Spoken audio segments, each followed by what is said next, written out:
Welcome into the Wednesday edition of Robby and Rexrode here on 102.5 The Game, broadcasting from the Busy Bee Plumbing, Heating, and Air Conditioning Game Nashville Studios, home of the $99 yearly Beehive membership, where the buzz is always about great service. I'm Joe Rexrode. Paul Kuharsky is here. He is in place of Robby. The Stanleys having a dreamy Disney week. And so we've got Paul Kuharsky today. We've got actually three different co-hosts the next 3 days.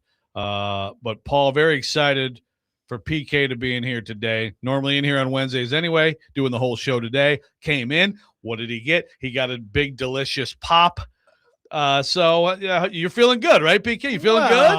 Well, let's note that you botched this effort twice before, when I've subbed over the summer, and that conversation was big gulp. I agreed to McDonald's because they have the best, but this is like a schmedium. And the agreement was bigness, and it's relatively small. Ian, do you agree on the size is disappointing? Well, it could be which bigger. Joe has heard a lot. Nice. In his life. Well done. Size matters. So, I mean, it's an improvement over nothing, which I've been receiving on a regular basis, but it is not, the gallon jug kind of thing I was looking for. Well, I'm shocked that you're complaining still. Listen, maybe we've discovered something. Is this like a cost cutting thing? Because believe me, I told you this off the air. I mean, I said the biggest you've got, what XL biggest you've got, and that's what they gave me. I said, okay. So, is this a thing where it's like a thimble compared to the biggest sodas that you get? Yeah, and that might not be good for you. We don't want to mess. We don't want to mess. We don't want to mess up your kidneys, PK. I'm concerned with my health. But I have heard fast food places, I've heard their ketchup. They're giving out, they're going to give you like 2 things of ketchup. These cost cutting measures. Is this one of them, or have they gotten rid of the massive pops? No. You're sure about this? Not in Nashville, Tennessee. That seems like the normal large size for that place. I think so. You could put this 1.5 of these in a big gulp from a 7-Eleven or whatever. Yeah, so. Big gulps are next level. Yeah, or, maybe it's on me. The 44-ouncer from Sonic. Settled for McDonald's was my mistake. The good taste, as opposed to the size. That's true. I could give you. I'm holding that up to the YouTubers. How about a Route 64? I could get you one of those next time. I don't know what Route 64 is. Well, that's we're giving all these free ads to fast food places, but that's Sonic. They got massive ones, and there's one close. I don't know when they open. What am I doing? Monday? You're doing Monday. Yeah. God, why did I agree to that? Why did I agree to this? Listen. You need to just appreciate what you have. You have a beautiful pop over there, glistening in the studio lights. The more we talk about it, the more you say pop, and the more awkward it becomes. So we can move. Well, that's the correct term for it. So I don't care what anybody else says. Glad to have you in, though. Glad to be here. We've got a lot to talk about. We've got. I'm looking for us on YouTube. I'm not finding us yet. I do have us on Twitter. I want to be part of the YouTube conversation, but I'll send you the link. Thank you. Very kind of you. Get on the YouTube. Yeah, by the way, for people who don't know, you can get on the microphone one. I'm so bad. Subscribe to our YouTube channel at 102.5 The Game for live shows and exclusive content. Also, of course, get on the text or phone line of Game 102.5 text or phone line driven by WilsonConio.com 615-737-1025. And feel free to call, because these guys hate phones, but I love phones, and I'm going to be of influence. I don't hate phones. I just like the efficiency of I love the text line addition, because you don't like to go back and forth with people, and I like to go back and forth. I do sometimes if it's like a reasonable conversation. You really like a dumb call, so you can shame someone for 5 minutes. Just waste everybody's time. I like to go back and forth with people. Well, that's fine. If you want to call in, go back and forth with PK. That sounds great to me. But we had pressers, or one presser with 2 people yesterday, and we've got actual something resembling football on the field today. So you've got Saleh today again at 9:45. Is that right? Yeah. Kind of strange to have him and then have him again before anything. Before happens. there's anything that happens on the field. Yeah, that is kind of strange. But it's his pattern to talk before practice, and so we get right into the rhythm of how he operates. Do you have something? I think you need to mute your. There you go. That a boy. Thank you. Don't let that pop go to your brain, PK. Well, look, I can walk out of here anytime. Oh, so I can't make fun of you today? Leave You're going to you hold that and- over my head all day? I that's can't right. make fun of you? Oh, Get come out on of here now. at any time with my tiny soda. By the way, we've got so tomorrow we'll have Connor Newt in with me. Well, of course, we'll have Charles Robinson like we always do. And then Friday, Teresa Walker just announced her retirement. So congratulations to her from the Associated Press, where she's worked since 1989. She's going to come in and do the whole show Friday. And I mean, I'm hoping that we really get some good ripping on you, among others. But she'll rip. Yeah, let's hope. Let's hope. But congrats to Teresa. Hell of a run. Like I've said before, this this press corps that we have here, in particular around the Titans, and she's around all the teams working for the Associated Press. But you folks who have been covering the Titans, man. I can't imagine there's too many markets where you have this many people. I know, like the Detroit market, there's some people, a few that have been there a long time, but nothing like what we have here. And if with a smaller press corps, this many people who couldn't do better for that long. I suppose. I suppose you could look at it that way. Out. No, good for her. I know she's got a family that she wants to spend more time with, and slow down. So she's, I haven't had a chance to talk to her, but my understanding is she's done in October, but she's still going to be around. So yeah, I think she's going to, it's not a out and out retirement. Yeah. It's kind of like chime in and help out if something, like if the Titans were to be good this year and they were to make the playoffs, which this is more incentive. Give Teresa another run, and she would help out and freelance for them and still cover it for the AP. AP has a lot of freelancers who, as you know, who help out. She's had a lot of people who have helped her out here and there all over the state because you've got to be everywhere. When are you retiring? Yeah, I've got a son that's going to college in 2 years. So, anything that might happen that eases my workload is at least 6 years away. I just added a job. Yeah. Well, I'm wearing your colors here today, buddy. So I'm wearing your Belmont shirt. So you and Jill Jelnick are both Belmont professors. Is that correct? We are 2/3. My God, if I had a choice of those two classes, how quickly am I signing up for Jelnick's over yours? We are 2/3 of the journalism department at Belmont. Who's the final third? Doran Robinson, our boss. Okay. And so are you teaching the same classes? And Jill, by the way, congrats to her. She's moving on. Yeah, that's great. She's going to do the play-by-play thing. Do more of that stuff. She's got her podcast, and she's going to be teaching. So are you guys teaching the same classes? Jill and I have had some high-level meetings. No, we're kind of teaching complementary classes? Opposite one another, yeah. So I'm teaching the media ethics class that I've taught the last 2 semesters as an adjunct. I've got 2 sessions of that. I'm teaching entrepreneurial journalism, which is I like that. Kind of in my alley, and I'm teaching a sports writing class. What about her? She's teaching a podcasting class, I know. And I'm not sure about her other 3. I'm sure there's camera related stuff. Yeah, a little more broadcast giving her side. background. Not that you're not beautiful. I mean, the cameras right now. Everybody on YouTube, I hope you're enjoying PK on the screen. Yeah, the media ethics class. You must have. I mean, you've got a semester's worth. 2. I've taught it 3 times. But you like this year, you've got. I mean, you've had some doozies. Like I imagine you're gonna have no problem coming up with lesson plans on this stuff. Well, the other thing is, I mean, it's not a sports class by any means, but the current events last year, you had the woman applauding Liam Cohn in the middle of a press conference. Right. You had Belichick not getting in the Hall of Fame, which was a big media ethic kind of story.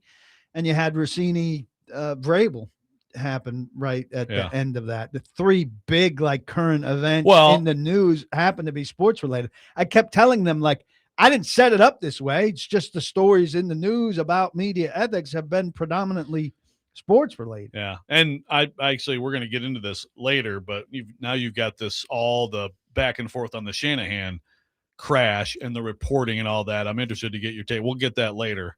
While we're talking about higher education, Professor Kuharsky, have you seen people are going nuts about this? I think maybe have you seen the Arizona State, which is a very good the Cronkite School of Journalism? Like they it's a very good school of journalism. They've got the influencer class now. No. Oh, you haven't seen this? Okay.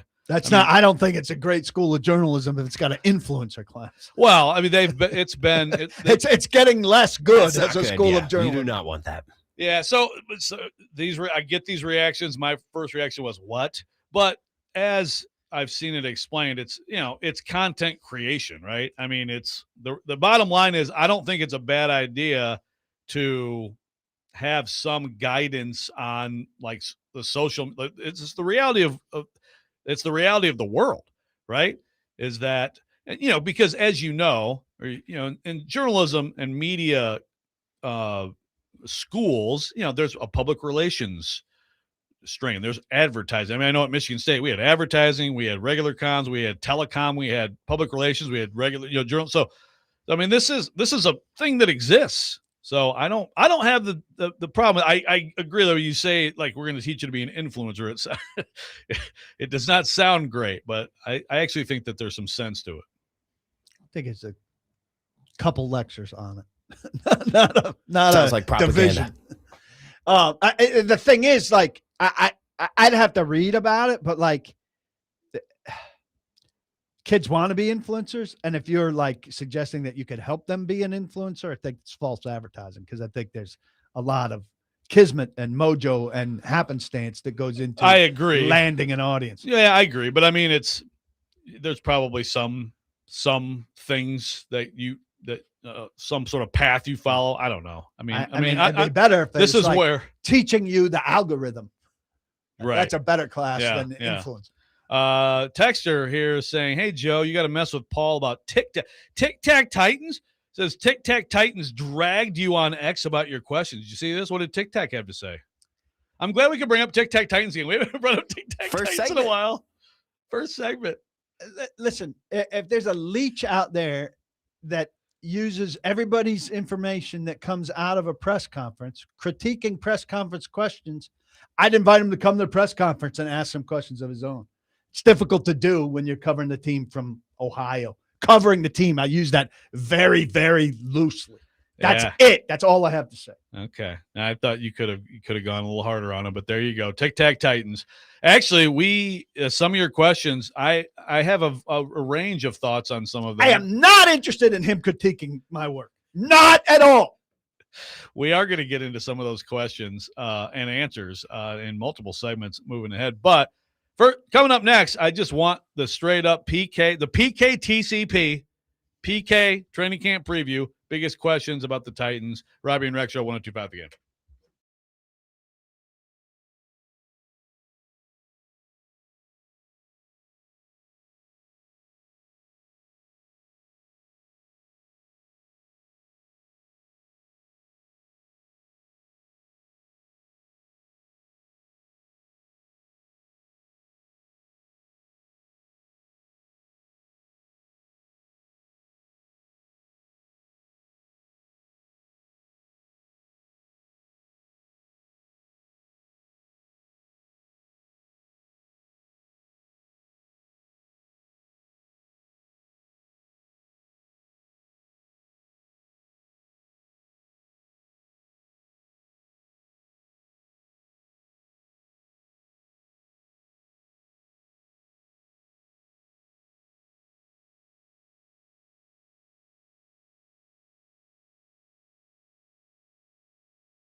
Now that's a sweet sound right there. Donald Fagen and Steely Dan. The Robby and Rexrode Show, presented by Green Ventures Landscaping. Property managers, if you manage it, they maintain it. Visit greenventureslandscaping.com. Welcome back in, Robby and Rexrode. Where do you come down on Steely Dan, PK? Do not disappoint me. I like Steely Dan a lot. They are not yacht rock. Reeling in the years. Well, they are yacht. I mean, they are by definition yacht rock. They hate that. I do not think they're yacht rock. Well, they're like I get it. Yacht rock, if you want to think of yacht rock, we're not going to do another yacht rock show. But if they're you want rockier than yacht rock. Yeah, if you want to think of yacht rock as a little bit more one-hit wonder-ish, obviously that's not them. They're to me, they're one of the great rock bands of all time. But they do fall into the parameters of the people who even came up with the term yacht rock, which is very controversial, which is why Donald Fagen screamed F-bombs at the dude who called him. I do think it's an insult to them. I get it. So that's fine. We'll say they're not yacht rock. Welcome back in, talking Titans. And I just want, PK, I want your now we're going to get into your 30 players. And I have some issues with your list a little bit in terms of ordering. But your biggest questions, points of interest today, and we all know Cam Ward. Okay. I mean, like, obviously I guess everything we do, it's like non-cam category. What are the things that stand out? Is there anything that really interests you that maybe is a little bit off the beaten path? Going into today or off of yesterday? Well, we'll talk about yesterday, but I'm talking about what we're about to see today and in the coming weeks. Like what's really interesting you, what really matters, because some of this stuff we're about to see, it doesn't translate. Some of it is going to give you an idea of what's to come. Well, I mean, there's this 5-day acclimatization period here. So what's today? Wednesday, Thursday, Friday, Saturday. They're practicing. They're off Sunday. I think Monday they can be in pads, if I'm not mistaken. And then they've got 16 padded practices over the course of this camp. 3 of them are against San Francisco, Chicago, and whoever. Carolina, maybe. They, in those practices, need to sort out the offensive line. I think we'd all agree they didn't spend enough resources on the offensive line. They can only do so much. And the offensive line has been a big problem for too long. They have a new coach. We were enthused about the last new coach who had more of a track record than Carmen Bracilio has. But he's a good young coach. What can they do with what they have on that line? Center and right guard are a very big deal here. Now, no matter what they get out of those positions, Cam Ward has to do better with it.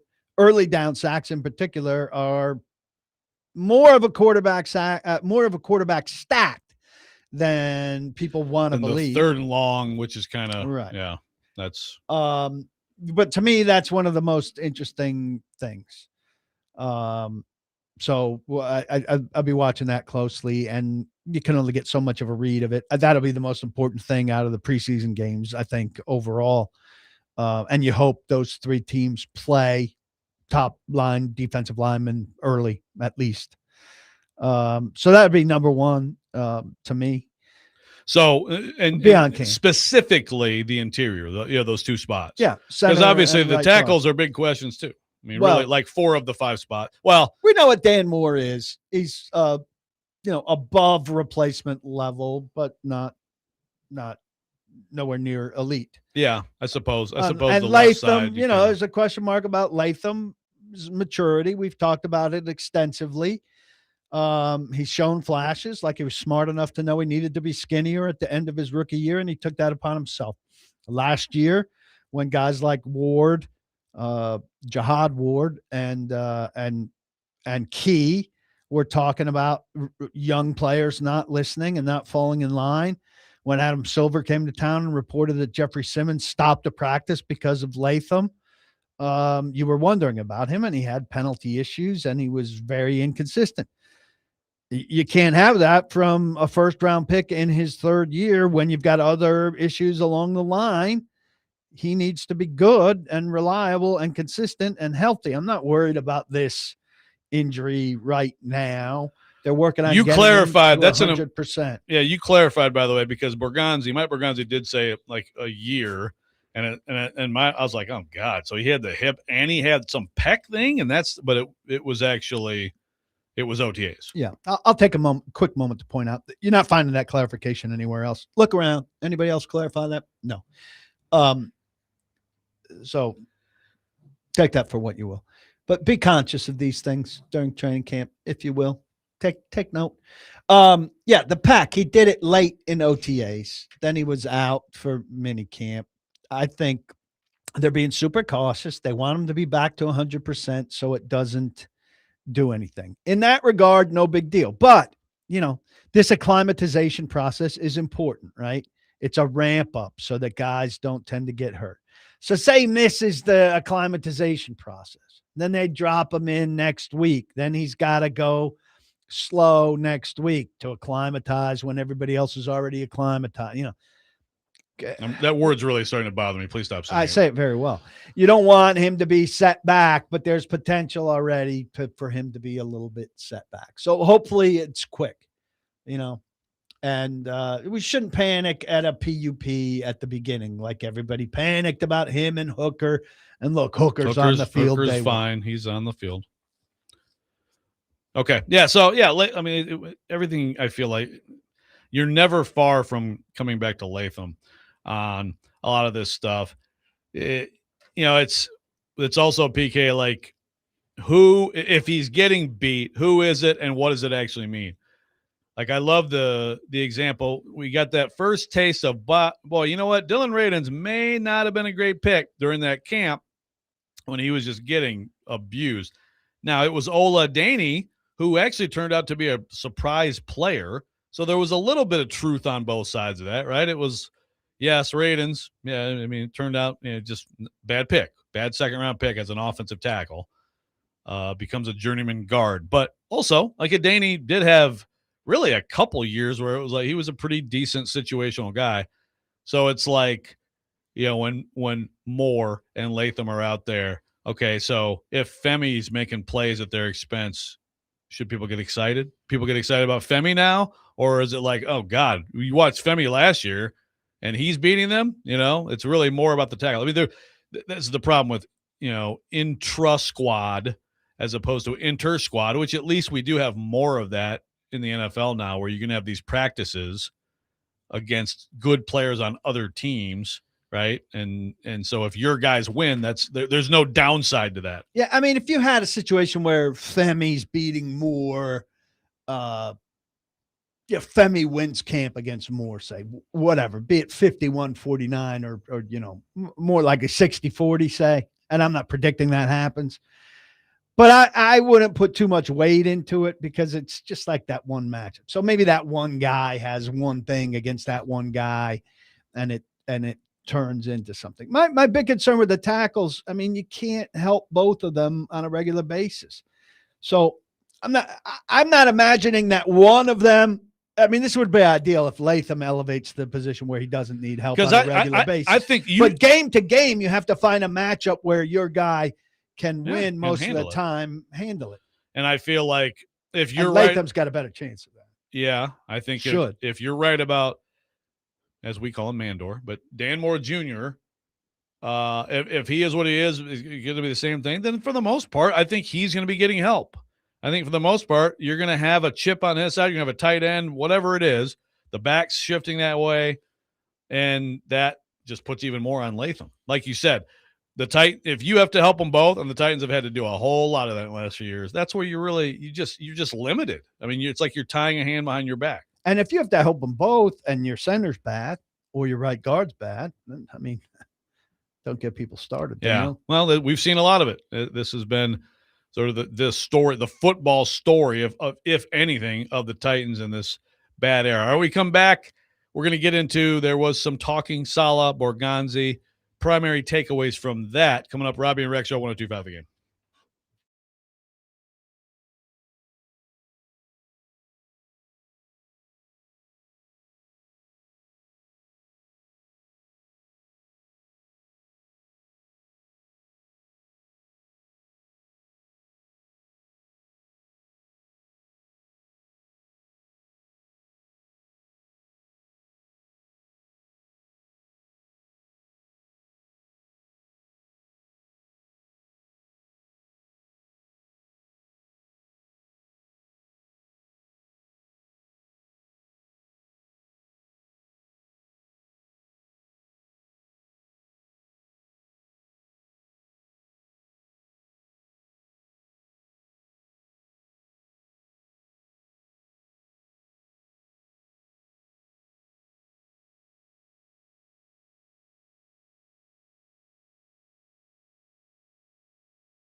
Welcome back in, Robby and Rexrode 102.5 The Game. What do you come down on ZZ Top, PK? Old ZZ Top's good, man. Yeah, pretty good. I went to see him at the Ryman, one of those shows where I said, like, it's a band I'm not wild about, wouldn't go see him at the Ryman. And it was good. Like, what year are we talking? Late 90s Okay. or mid 2000s, somewhere still between 95 and 05. Some tread on the tire still? Okay, Yeah. nice. I'd go see them. Got a hat. I never saw them. Yeah, enjoyed it. Nice. My wife was like, ZZ Top? And I'm like, let's do it because it's at the Ryman thing. And I think she enjoyed it. I assume they played 70s. I mean, their 70s stuff is awesome. Their 80s stuff is, it's fine. I mean, they had some good videos, but like their 70s stuff is good. Yeah. Yeah. Right. We're in agreement. We're just in a lot of agreement today so far. So let's see if we agree on. Yeah, let's fight about something. Yeah, let's fight about something. Borgonzi Saleh. Again, we're going to get into specific aspects of that as the show progresses, including your goofy DNA garbage that I hope died a swift death yesterday. But, sorry, me and Tic Tac Titans on the same team. I don't think it's an unreasonable question by any means. I mean, I know maybe going 3 in a row might be, like you pushed it. You went 3 in a row. Well, Gonzi's not available a lot. Well, see, that could be. I mean, I hate to mimic. I didn't even know Tic Tac Titans said this. I'm glad I get to keep saying Tic Tac Titans. But I mean, there is something to be said for like other questions being asked. I don't care about other people's questions. I'm not there for other people. All right. Beyond that, because that's next segment. Beyond that, what struck you yesterday? Well, the main thing, they're going to be asked about expectations. And this is what I wrote. They didn't talk about the AFC South at all. They didn't talk about the playoffs at all. They didn't talk about wins at all. They talked about it being a long time before they figure things out. They talked about process as if they'd chatted with the 76ers, and I think that's probably safe and smart. Nothing's going to come back to bite them. But I also think 2-3 win seasons and 5 really bad years and an off season of hope seems like it was kind of tapping the brakes on all of that in a way. I don't know that it was intent to go out there and say, hey, let's slow things down. But I think in effect it was, hey, let's slow things down. Now, I hope there's a revisit maybe after camp where we talk about expectations. I don't know that it's healthy to put anything on expectations, right? But I do think it creates a tension and a conflict that I'm uncomfortable with, that the league builds. We're all off season. It's in our face. Hey, these guys are great. And there's no question about these free agents. Look at the money we're spending. Look at the 2 free agent picks. Look at the new coaching staff. Great, great, great, great, great. After 6 wins in 2 years. And you get to camp and it's, I don't know. Well, it's a long time. We'll see. We're just hoping that, we can have a functional practice tomorrow. Yeah. No, and the quote that you wrote, the first few words in this quote from Borgonzi in the piece that you wrote, you quote, "We're so far away. We're just worried about having a good day tomorrow in practice." You don't want to hear that. He meant time-wise more than how far they are from winning. But the team. first version of that story I wrote from winning. And it took somebody texting me going, I think he meant more time-wise. Yeah. But my initial interpretation was win-wise. Those words are up to interpretation. Yeah. Those words are up for interpretation. But, yeah, it's like, first of all, the first question, Teresa, as we've discussed, she's retiring, and she got the first question, and she actually kind of referred to Big Joe's Super Bowl question from a year ago. Is this a Super Bowl team? Which, of course, everybody's like, what? Really? I mean, I guess you can ask that every year. I'm shocked that Joe didn't show up to ask that so that he could talk for 12 months about how he asked it. I mean, I say do it every year. Do it every year. But Teresa sort of, and obviously, I mean, it's the goal. Like, I mean, anybody can go up there and say, look, I guess if I wanted to placate people and I was in that position, I'd be like goal is to win every game. Like every week you put everything into winning a game. And so the goal is to win that game. And then at the end, you look up. I don't think there's a lot in this league. Certainly there are some teams that are like, yes, like it's like we think we can win a championship. But like, you don't see teams often be like, you know what, we think we're like a 10-win team, 9, 11 win, whatever, right? Like no one likes to get pinned down like that. I would agree with you that maybe a little more of like we think we're pushing it forward this year. We think I think it was Nick Suss. Maybe he wrote something that's like everybody's talking about building the foundation. Oh, yeah, that's a good headline. Good point. I didn't read his point. They have the foundation's there. It's just a question of how good it is, and obviously you have to keep adding Very to it. Good point. Like that's absolutely true, and it also gets into the timelines, different timelines. Fans, I mean, this kind of goes even the receiver DNA thing, but it's like, well, the fans are beyond sick of this. This is an NFL franchise. No NFL franchise should be this bad this long. If you are, there's incompetence at work.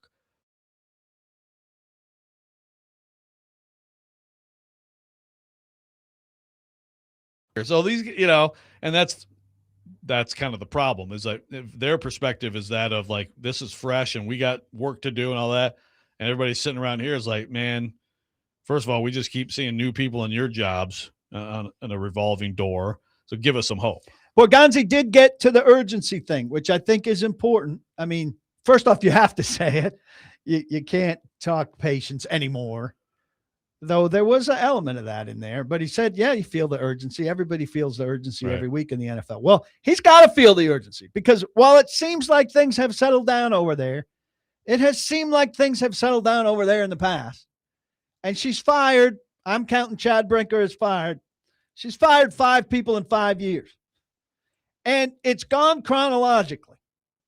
And chronologically, who's next? Yeah. Mike Borgonzi. Now, it's hard for me to envision Mike Borgonzi being fired after this season. But we've said that about a lot of people. It would probably take Cam Ward making it very clear he's not a starting NFL quarterback. Well, whether right? she fires somebody after this season or not, if they win 3 or 4 games, this radio show, my site, are going to be packed with, if not questions, if not he should be fired. I won't be saying he should be fired, but questions about, will she fire him? Yeah. Is she going to be jumpy? Does she fall back into well, it's not working. It's not fast enough for me. I don't like the way he answered a question when I called him. I don't like this move that hasn't panned out. Carnell Tate was supposed to be great, and he's got a hamstring, and he missed 9, whatever it is. All right, we got East Nashville Ed Edward on the phone line. Wants to talk about this coaching staff. Ed, what's going on? Hey, guys. Hey, Paul, listen, I think you were here when Fisher took over, so you've been here. I was here. He's here for everything. I was in Houston. Well, right. So where I'm going with this is you've been here when the new coaching staff has taken over, Malarkey, Rabel. You've been here each time there's been a new coach. You're here now. Every coach in the past have had an identity for the Titans. What's going to be the identity for this coaching staff? And I'll say I like the coaching staff. I think it's probably the best collection. You've got a lot of head coaches here on this staff, maybe the best collection of coaches we've ever had. And I'm not saying he's better than Brable or whatever. I'm just saying collectively, I think you may have the best coaching staff we've had. So tell me, what's the identity of this team going to be this year going forward? Thanks, Paul. Thanks, Ed. It's early to make those claims. It does look like a good staff. All gas, no brakes is kind of Robert Saleh's overarching thing. I need a coach to be like a fair amount of brakes and just a little bit of gas, Well, nobody comes out and says it, but a lot of teams play that way. A lot of teams play not to lose, conservative. So is Robert Saleh. Delicate. I didn't watch like the Jets religiously when he was coach. Were they blitzing and throwing deep all the time? Well, that defense was pretty damn effective. Good. Quarterback, he was really hampered by who he had, starting with a guy who beat the Titans, obviously gets a couple wins in his whole career, and now a backup in Miami. Help me, Zach. Zach Wilson? Yeah. Zach Wilson, Right. who I still think is a candidate. I now think everybody's a candidate for a career renaissance after you have a year or two behind. He's not behind somebody good, but and they're not in good I'd be shape down surprised there. if he could play. It becomes one But of those guys. I'm curious to see what he does in a second chance after some time off. Because he was in such a horrific situation, and we saw Geno get out of there and do okay, and we certainly saw Darnold get out of there and do better than okay. But defensively, all gas, no brakes. We've seen it work, and now we're going to see. We haven't seen him with Dayball either. But he had bad quarterbacks. And then he had the Aaron Rodgers fiasco and a torn Achilles in 4 snaps. And so it's a really rough thing to navigate circumstances versus wins, right? You want to find the sweet spot in that. How much credit do you give or discredit to the circumstances? Terrible owner, bad roster, bad quarterbacks, Nathan Hackett being kind of forced on you and all of that versus your results. Well, what's going to tell us is better circumstances now with a coordinator that everybody's high on, a quarterback who's got a chance, better offensive weaponry, an owner who, at least for this year, is going to, has been supportive and is not letting her teenagers that she doesn't have play Madden and pass game plans up the food chain. All of those things are a lot better. Yeah, that is true. All right, we'll continue with this because there is a coaching, the coaching change conversation is among my biggest pet peeves. So, I've already said it this week, but I'll say it to you too. Yeah, we'll also get into PK's receiver DNA, just string of questions coming up next. Robby and Rexrode 102.5 The Game.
Ian coming strong. PK, Katie and I saw these guys last week at Pinnacle, man. Really? They have 3 songs. They have 5 huge hits, and all their songs were great. But also, Be good, be good, be good, be good, be good, Johnny. I like that song. That's what they close with. No, they were great. They were really good. He's got some young kids, like a sax player. She was awesome. It's just also, so disturbing to me. Toad the Wet Sprocket played with them too. That they couldn't do more than the 5 songs. Like, I get frustrated when you have like those 5 songs that are so catchy, and then you just stall out and you don't have anything more. Like, well, yeah. I mean, again, they played songs that I thought were really good, but yeah, it's sometimes. I mean, if a band's good enough and you actually listen to their albums, you know how it is. Like sometimes you find like, why did this song not get the top 40 treatment and this song did? I'm like that. Like with Will Hoge in town, like Will Hoge's prime, like 4 or 5 albums when he was young and up and coming. My friends and I, Gleno, we were like, why is this guy not? He should be playing arenas. Everybody's got a certain amount of brilliant music in them, and a certain amount of brilliant questions in them. Let's go to PK yesterday at Titans. You want both of them? Just let it run. I think he was really badgering. With regard to receiver, 2-part question. The history here has been bad at the position across a lot of GMs, across a lot of coaches. So I know you're a new guy looking at it a different way, your own way, and not particularly concerned with that. But do you look back at that history at all to devise what has gone wrong so that you make sure you don't make the same wrong steps? I don't. I've gone through the same evaluation of positions that I have for a long time. It depends on your roster construction at the time. When you're taking receivers, and we've had philosophies that I've had over the years in terms of drafting receivers, and I stick pretty firm to that. Titans not alone in having a position that's maybe a bugaboo over a long stretch and even multiple administrations. You have any thoughts on why certain teams fall into maybe some kind of rut at a certain position, whether they have the same management for a long stretch or turn things over? How does something like that happen and become a thing? I don't, because I don't know what their philosophy was in the past and what other teams do when they're evaluating players. We have our own philosophy now, and I'm not really concerned about really what happened in the past. Let me just sum up Mike Borgonzi, his reaction. If for people who didn't see the video, I roll. Yeah, pretty much. Pretty much. You need to stop with this. Well, that is kind of the end of it. Is this the end? I'm working on that story. Look, Borgonzi's not a regular talker during training camp, and I'm finally writing this story, and I wanted him in it. But there's nothing wrong with that question. Teams have bugaboos at positions, and it's kind of weird. And so I want to know. And I'm not saying it solves their receiver problem, but if I'm him and I come in and I'm trying to solve the Titans receiver position, I don't see what's wrong with the idea of turning over every stone. They've got a lot of special projects guys or guys you can assign to special projects. And I'm no GM. I understand that. I'm not a personnel guy, but I don't see what's wrong with the idea of thinking you might say to somebody, hey, do a project for me. Why has this team been bad? Things have changed, and I factor all that in. But tell me, what have all the contributing factors been to this team failing at receiver so much? Because I'd like to look over that and make sure none of it leaks into what I do. Yeah. There's nothing wrong with that. I mean, I guess just please make it end. But yeah, make it end by drafting good receivers. Well, no. If Carnell Tate's good, that'll make it end. They drafted AJ Brown. Drafted AJ Brown. I want Des Fitzpatrick protection. Yeah. You say AJ Brown. That's one name. Give me another name. That's pretty recent too. I mean, yeah, and then they gave him away after 3 years. Well, sure, that's a different thing too. Again, it's just different front offices, different processes. Same results. Yeah, but okay. But I mean, as I said during the break, it's also even if you were to go back, I get like if you got someone with that much time on their hands, okay, sure, go ahead, do a study. I would be more interested in studying like the last 5 years. I'd be more interested in studying the last 5 years and offensive line play in specific. Like, how have they could do screwed that this too. up? They have time to Sure. do all of that. But when you go back, like the history of the franchise or your time covering this franchise, it's so different too. Receivers used to be like you could basically set aside the rookie year because the difference between college offenses and pro offenses was so vast, and now it's not. There's a lot more crossover, right? And there's a lot more of guys coming right in, snapping their fingers, and they're difference makers. Sure. I mean, it's just the position's different, the game's different. It'd be weighted. The people are different. Recency Everything's different. It'd be weighted towards recency and all of that. Okay, I think Borgonzi's not going to do it. No, I think not. he'd like you to stop. I don't have a problem with what he said, but I was interested into whether he did. What if he said, "Yeah, I wouldn't know the answer until I asked the question." What if he said, "Yeah, I looked at all that stuff." God, then we'd never. We did this you and would this be and this. insufferable today if that were the case. So I don't think it's that big a deal. And because one loud guy who thinks he's an expert on the team and has never set foot on the property criticizes the question on Twitter, that's not a thing. It doesn't make it a thing. I just want you to know that who's the expert on the team? A guy who's been around it every day for 30 years, or this loudmouth from Columbus, Ohio? I want you to know that when I put this segment on the board, I had no clue. I have not seen anything that tic-tac. I guess I need to find it. No, you don't. I guess. So we've got Dylan and Andak has a question. By the way, it's 6:53. My soda's finished. Look. Not long lasting. You want me to buy you one out of the machine now? No. There's still ice. I could get you a pop out of the machine. That's true. That might work. We'll discuss. Okay, we'll discuss during the break. Dylan in Antioch says, PK, are you aware of any new media limitations / lack of access that there may be in training camp this year? Well, I'm not coming in here with a torch raised or anything, but the guy's asking.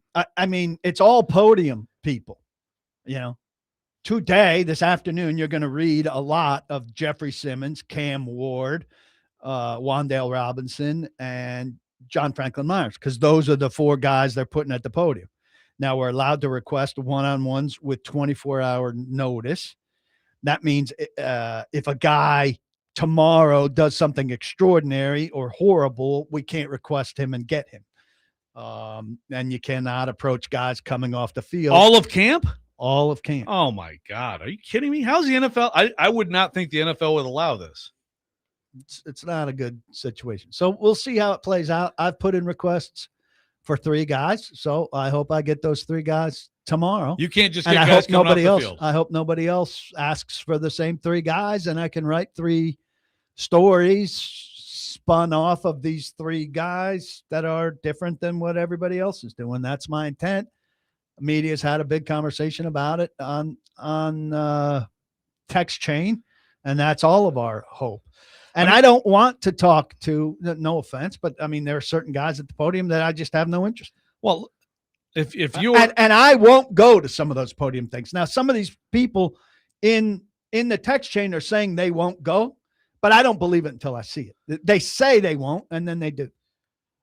Like if you're a team, like if you're a fan and you are really interested in following the Tennessee Titans, and the only coverage from people is the same podium from a handful of guys or less each day. Like you are getting so much less information and interesting differentiation about your team than you should be. I don't want. So is this what? Just they don't want someone just popping off or something on the side? I mean, is this some sort of paranoia thing? They don't trust their guys. To me, that's what it says.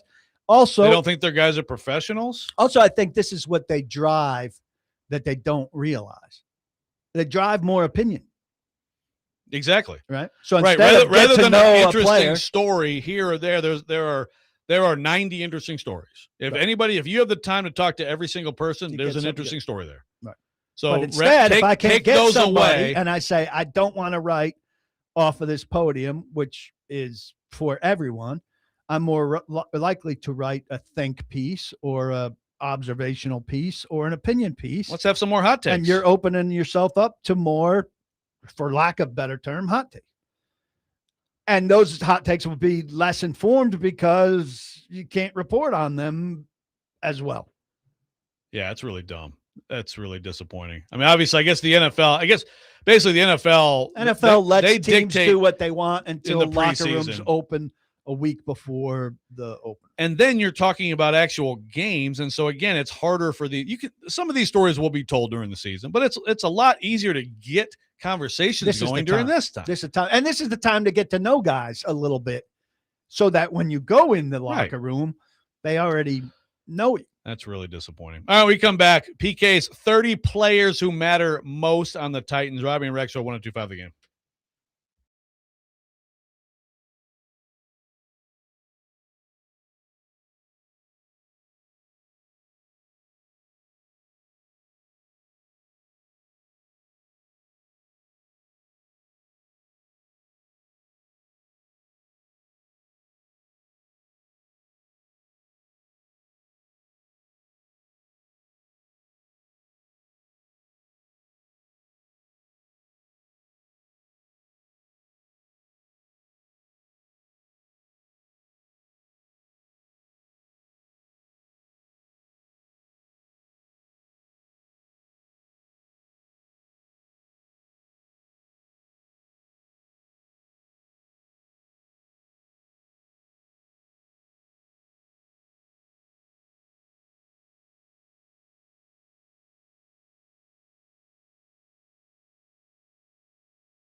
Second hour here, Wednesday edition. Robby and Rex are 102.5 The Game. Paul Kuharsky in for Robby. Broadcasting from the Busy Bee Plumbing, Heating, and Air Conditioning Game Nashville Studios.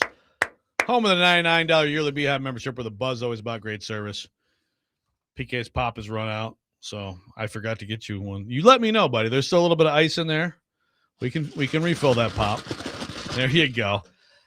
You, as you prepare to head out today to see what will you see? Practice. A little bit of running around, a little bit of.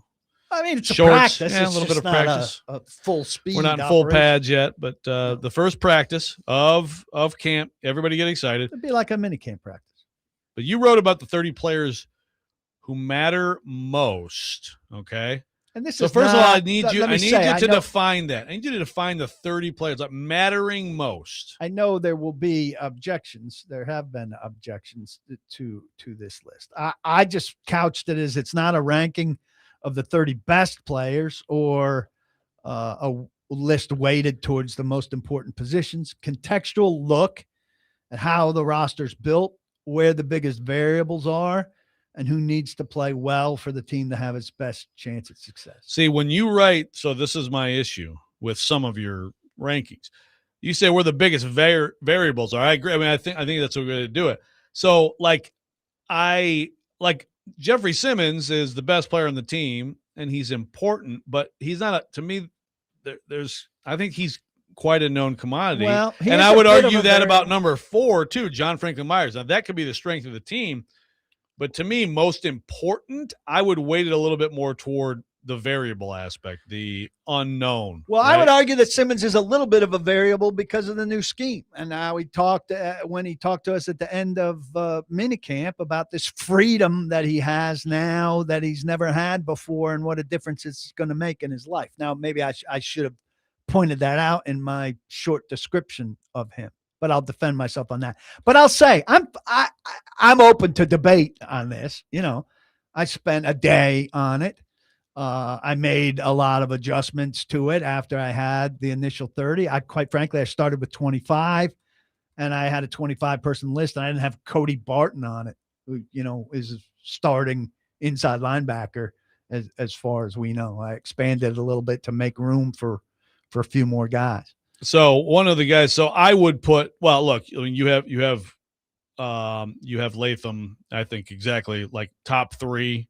That's how I look at it. We've been talking about it. You know, we talked about it earlier in the show. Hugely important. I think he's the most, to me, the biggest non-cam question about this team. And you're talking about draft implications. You're talking about, for him, his career implications, and just for this team to be able to function. If he's a problem and you have to help both tackles, and you have the questions inside, like Peter Skronsky can only do so much, right? And that's why I have him 10th, not that big of on the variable factor, right? Right. Yeah. I guess so. You're kind of blending top players with variable because you got Dan Moore 25th. Like I would put Dan Moore higher and as an important player. I think so for you, Dan Moore, like you wrote, basically a replacement level guy. The hope is that Carmen Brasillo can boost him, but at this stage, you probably know what we're getting there. I would still hope that at the rate he's getting paid, that there's a possibility for improvement. I'm not expecting something dramatic. Well, like I said, hopefully Brasillo can boost them. But I could find 20. I obviously did find 24 guys that I think in camp are more important to me. Yeah. Femi also is a guy. Do you not have him on? I don't have him on it. You do not have Femi, which is interesting to me. Like I still, well, I hold out hope, but I don't think it's going to be a huge deal. So and you're already things throughout the team. I have a lot of guys up front, and he's not. To me, he's the 4th end.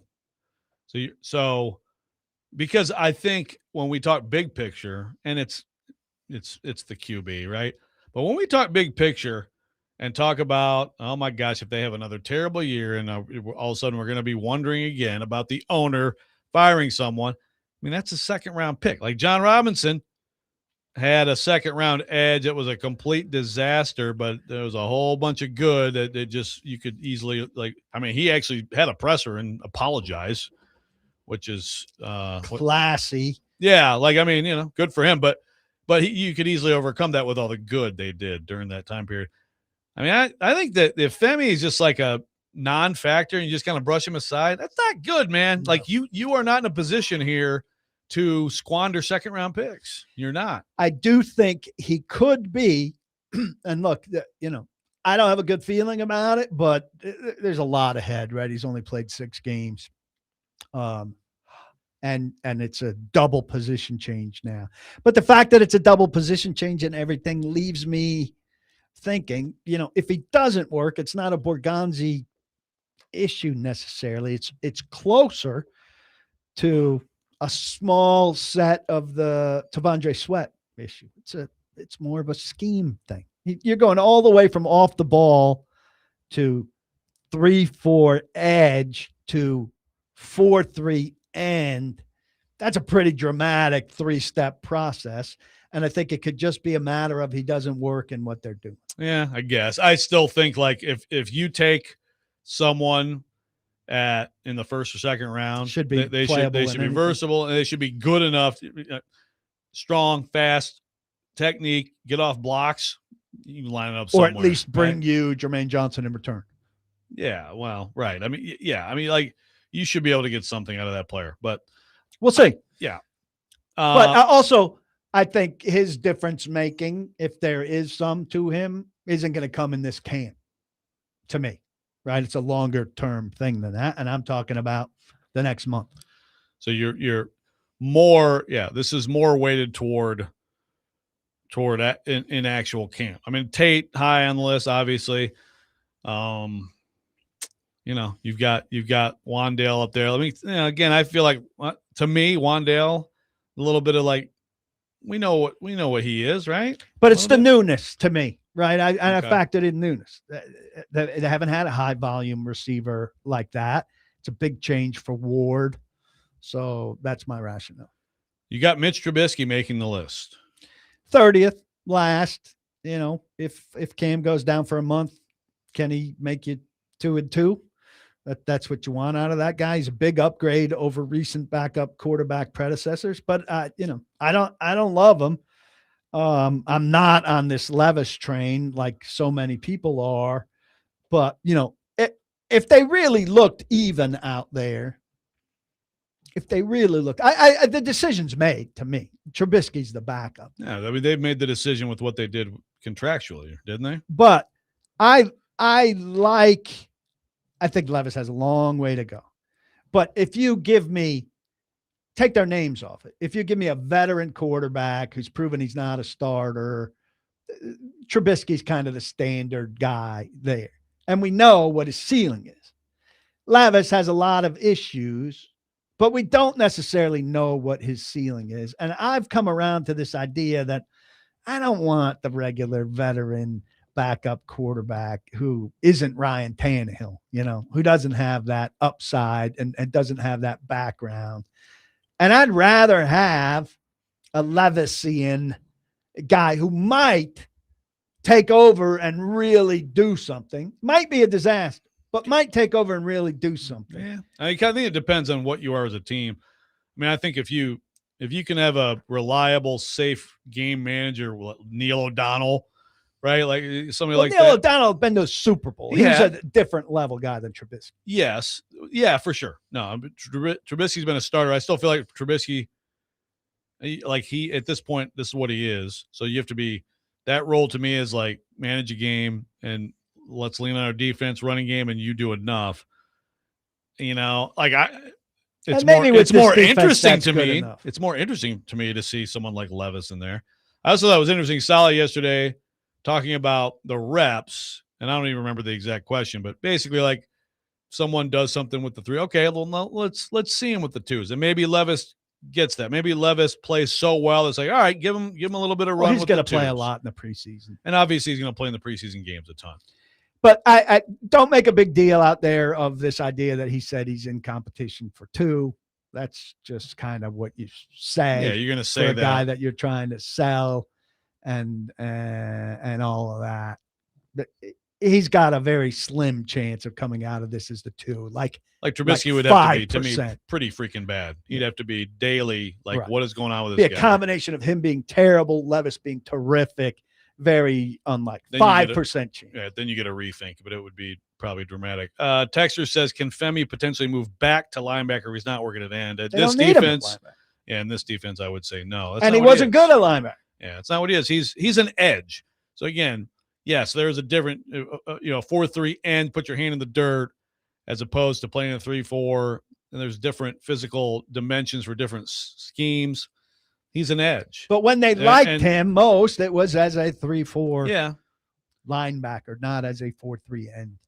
Yeah, but I look at him physically, and if he's good at doing the things that an edge has to do, he'll find a role. I mean, if they could somehow have him and Falk as a tandem moving forward, as guys who maybe bookend starters. I mean, maybe that sounds unrealistic, but that to me should still be the goal at this point for next year. The hope, right? All right, we'll continue on this with PK, Robby and Rex. 102.5 The Game.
Welcome back in, Robby and Rex Show, presented by Green Ventures Landscaping for homes and businesses that want to stand out, not blend in. Visit greenventureslandscaping.com.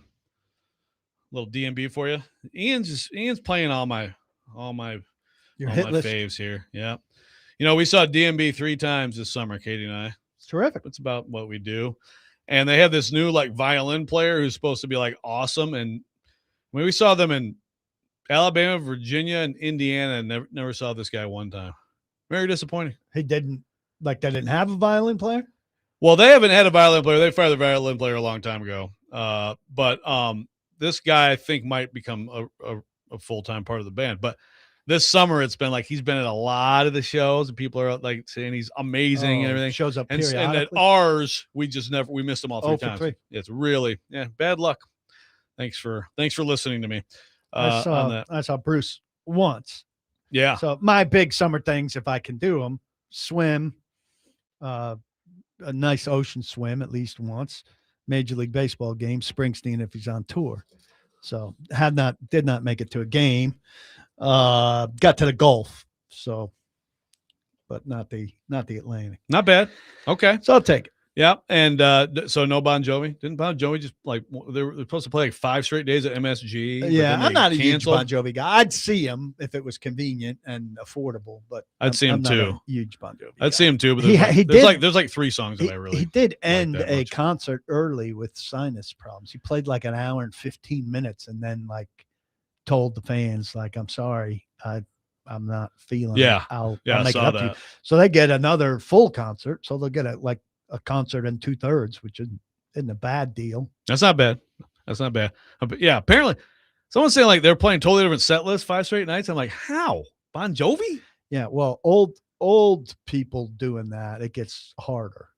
Yeah. I mean, Bruce used to They do don't have that he ton. has enough of a Yeah, he's got a big catalog. right. He's gonna have a Bon catalog Jovi. to do that, but Well, he's going to play I his don't feel like they 7 do. staples. sure. Texter here. Oh wait, hold on. Before I get to that, I want to give away some tickets. Let's give away some tickets, Ian. Caller number 6. Okay, there you go. 4-pack of tickets to the Nashville Sounds take on Charlotte tomorrow. First Horizon Park, first pitch 6:35. Charlotte is the AAA team of the hated Chicago White Sox. So there you go. PK called out. Caller 6 to get those tickets. All right, texter here. PK says, when I hear Mike Borgonzi say we're a long way away, I hear a squeaky, stilly voice saying we don't have a starting center, and I hate it.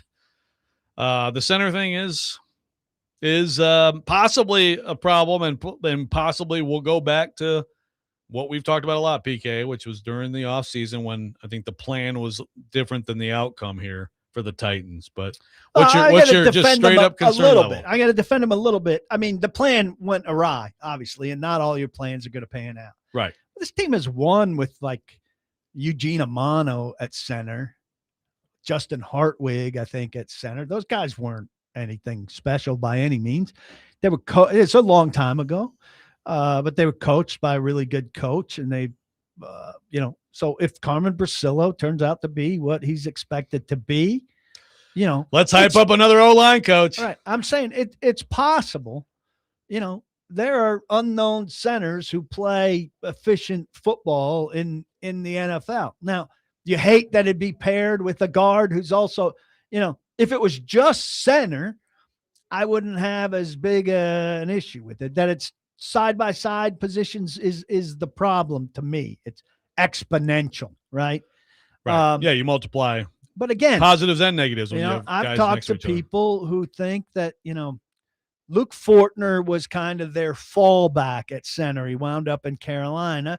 And there are people that think that Schlotman, with those 4 starts, was as good as Luke Fortner at his best in Jacksonville before he fell off, and then in New Orleans.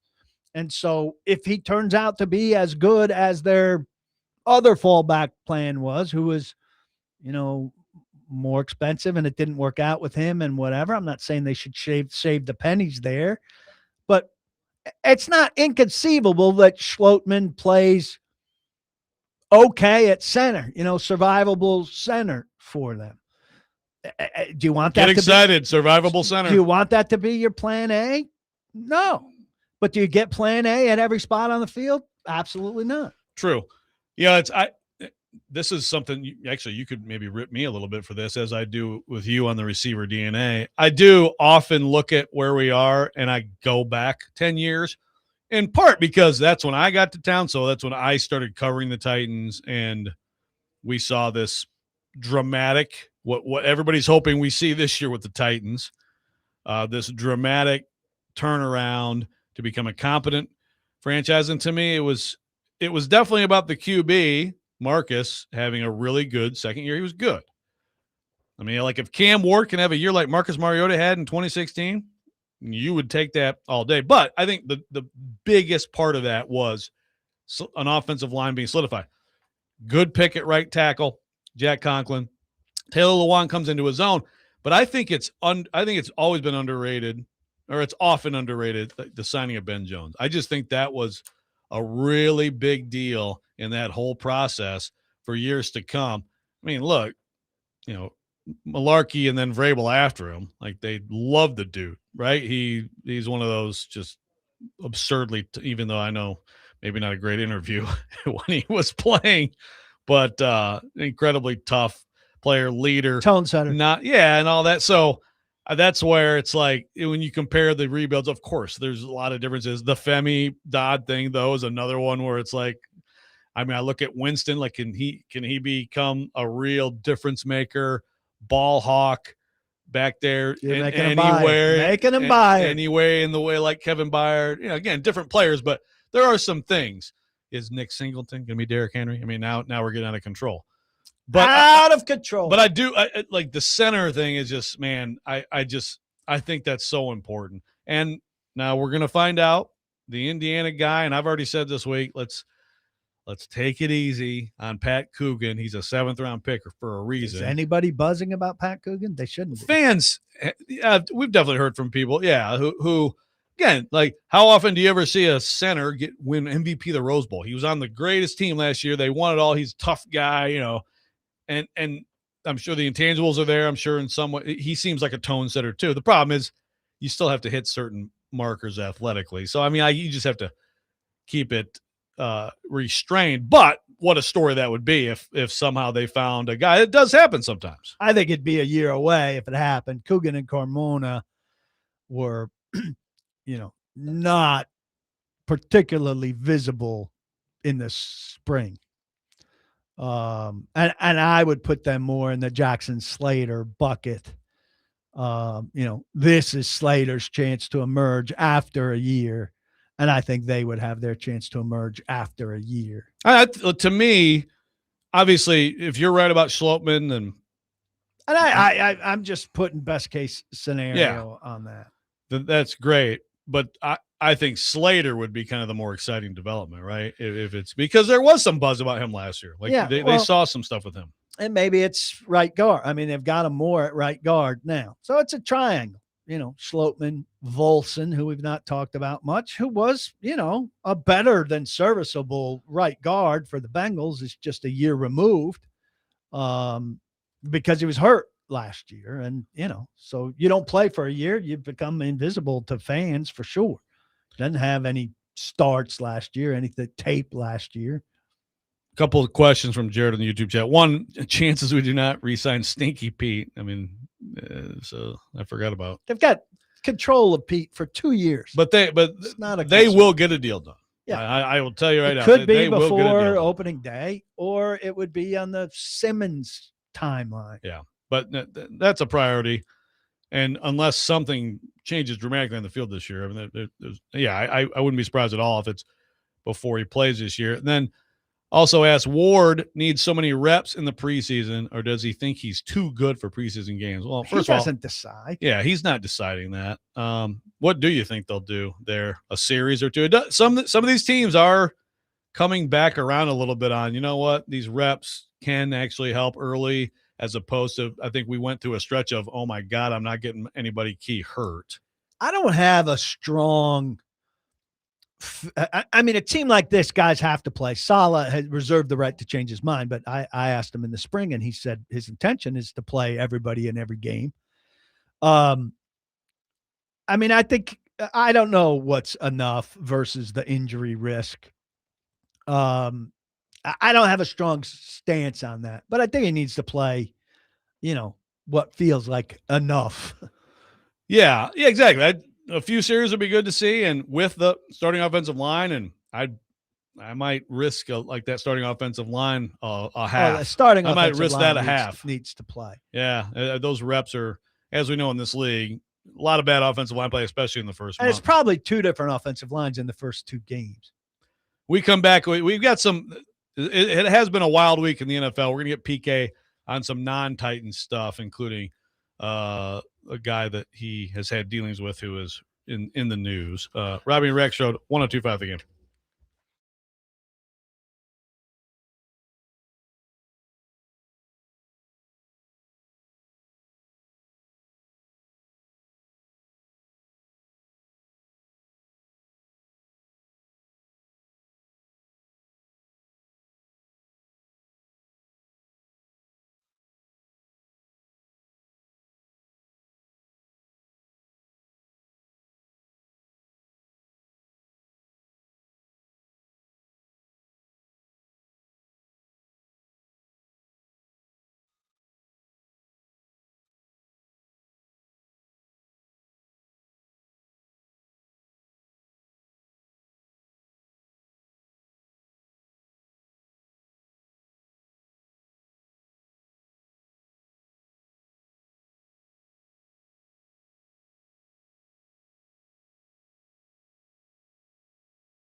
Keep up with Tennessee Titans training camp with 102.5 The Game for the latest updates, player interviews, and more as you get prepped for the upcoming Titans season.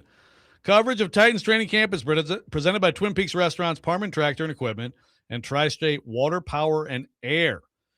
Twin Peaks Restaurant, home of the 29-degree beer. Welcome back in, Robby Rexrode. Paul Kuharsky in for Robby today, and we'll be leaving us and going right over there to the outdoor area for a little Robert Saleh. Robert Saleh, more conversation before there's any football. Did a presser yesterday. He's going to do a presser today. So is that going to be the thing too, PKs? It'll be pre-practice stuff. So whatever happens, you got to ask the next day? Yes, with the coach. Players after. Players after. Whatever players. The pre-assigned players that you get, yeah. So you guys have obviously complained about this and to no avail. Well, we knew it was coming, but the official policy, which I'm still reading here, 2 pages, came out last night. You're reading it right now. Still. Anything standing out to you that you'd like to share on the air? None of it's really surprising. Okay. Well, I want to ask you about, first of all, Michael Lombardi, the North Carolina. I mean, he's in the news this week. He's leave of absence, which usually leads to a firing. There's some sort of a complaint, but also they're being investigated. I know that college football is not your lane, but you've dealt with Michael Lombardi. He, of course, was in media for a long time. Before that, he was in personnel. He's a Belichick guy. He appears to be, like a lot of people, including my coworker Bruce Feldman, believe that he is the anvil that is going to sink Belichick's tenure there, like before it even gets started. What do you think when you see this? Well, I think he's miscast from the start. I mean, it's very presumptuous and Belichickian to think that you just go to the college ranks and all your pro stuff is going to work. It's an entirely different world. I mean, Belichick stuff could work there, but you would think you'd surround yourself with some college folks who understand how it works instead of bringing also a pro GM type with you. Who hasn't even done that? Hasn't even done that for 15 years. So that's stubbornness on Belichick's part. The guy's an abrasive guy by all accounts. Now, my dealings with Michael Lombardi have been during his time in the media when I had a good relationship with him. And I actually got a very nice text with him when my contract wasn't renewed by ESPN.com, complimenting my work and wishing me luck, which, I got surprising texts from a nice handful of people among the texts I got from people I knew well, and from readers and the like. So I've had pleasant dealings with the guy, but his reputation outsizes that, and is far different when he was in the media to when he was working for an organization. Yeah, like the fact that it was on Pablo Torre's show. Actually, it was not recently. It was well before all this came down. That someone said in the league that he's absolutely among the most top 5 hated people ever in the NFL. From what I know through other people, reputationally, I would agree with that. Now, that's a lofty list. My outreach to him when he's been employed has been, from my memory, unsuccessful. So I just haven't not available been able to reach. Well, I do have to ask you real fast because we did this yesterday. I probably came up with this is about 30 names. Give me your quick top 5 most hated people in NFL history. In NFL history? Yeah. Michael Lombardi makes it. Who's from a media perspective or the list we came up with yesterday has owners, players, coaches, just hated people. Like most of the league hates these people. Obviously, Al Davis would have been on there. Yep. Belichick is probably on there. Okay. Lombardi would be on there. Dion, for some people, he was mentioned, me included, especially post career, like current career. Fifth one, nobody's jumping to mind for a guy that hates as many people as I do. Yeah. That's a little tough. You need to let the hate flow through you. The two that are on my list are Bill Romanowski, who's just like the dirtiest player ever, and also Dan Snyder. Yeah, Dan Snyder's certainly worth it, but I didn't have any personal dealings with him. I'd like to keep it to personal things, and I don't hate. I didn't hate Al Davis at all. I liked Al Davis. I mean, I had the best story I have in my career was with Al Davis. So, and I was only involved with him for a year, but it was fascinating, weird, hard to reach, but you can look at him and say, if we're talking about the whole league, I think weird and hated understandably. I mean, doing a slideshow about Shanahan was bizarre. I liked his Lane Kiffin. I say a great quote from him that circulated this week about Lombardi. He's like, basically, the guy can't keep a job. He just keeps.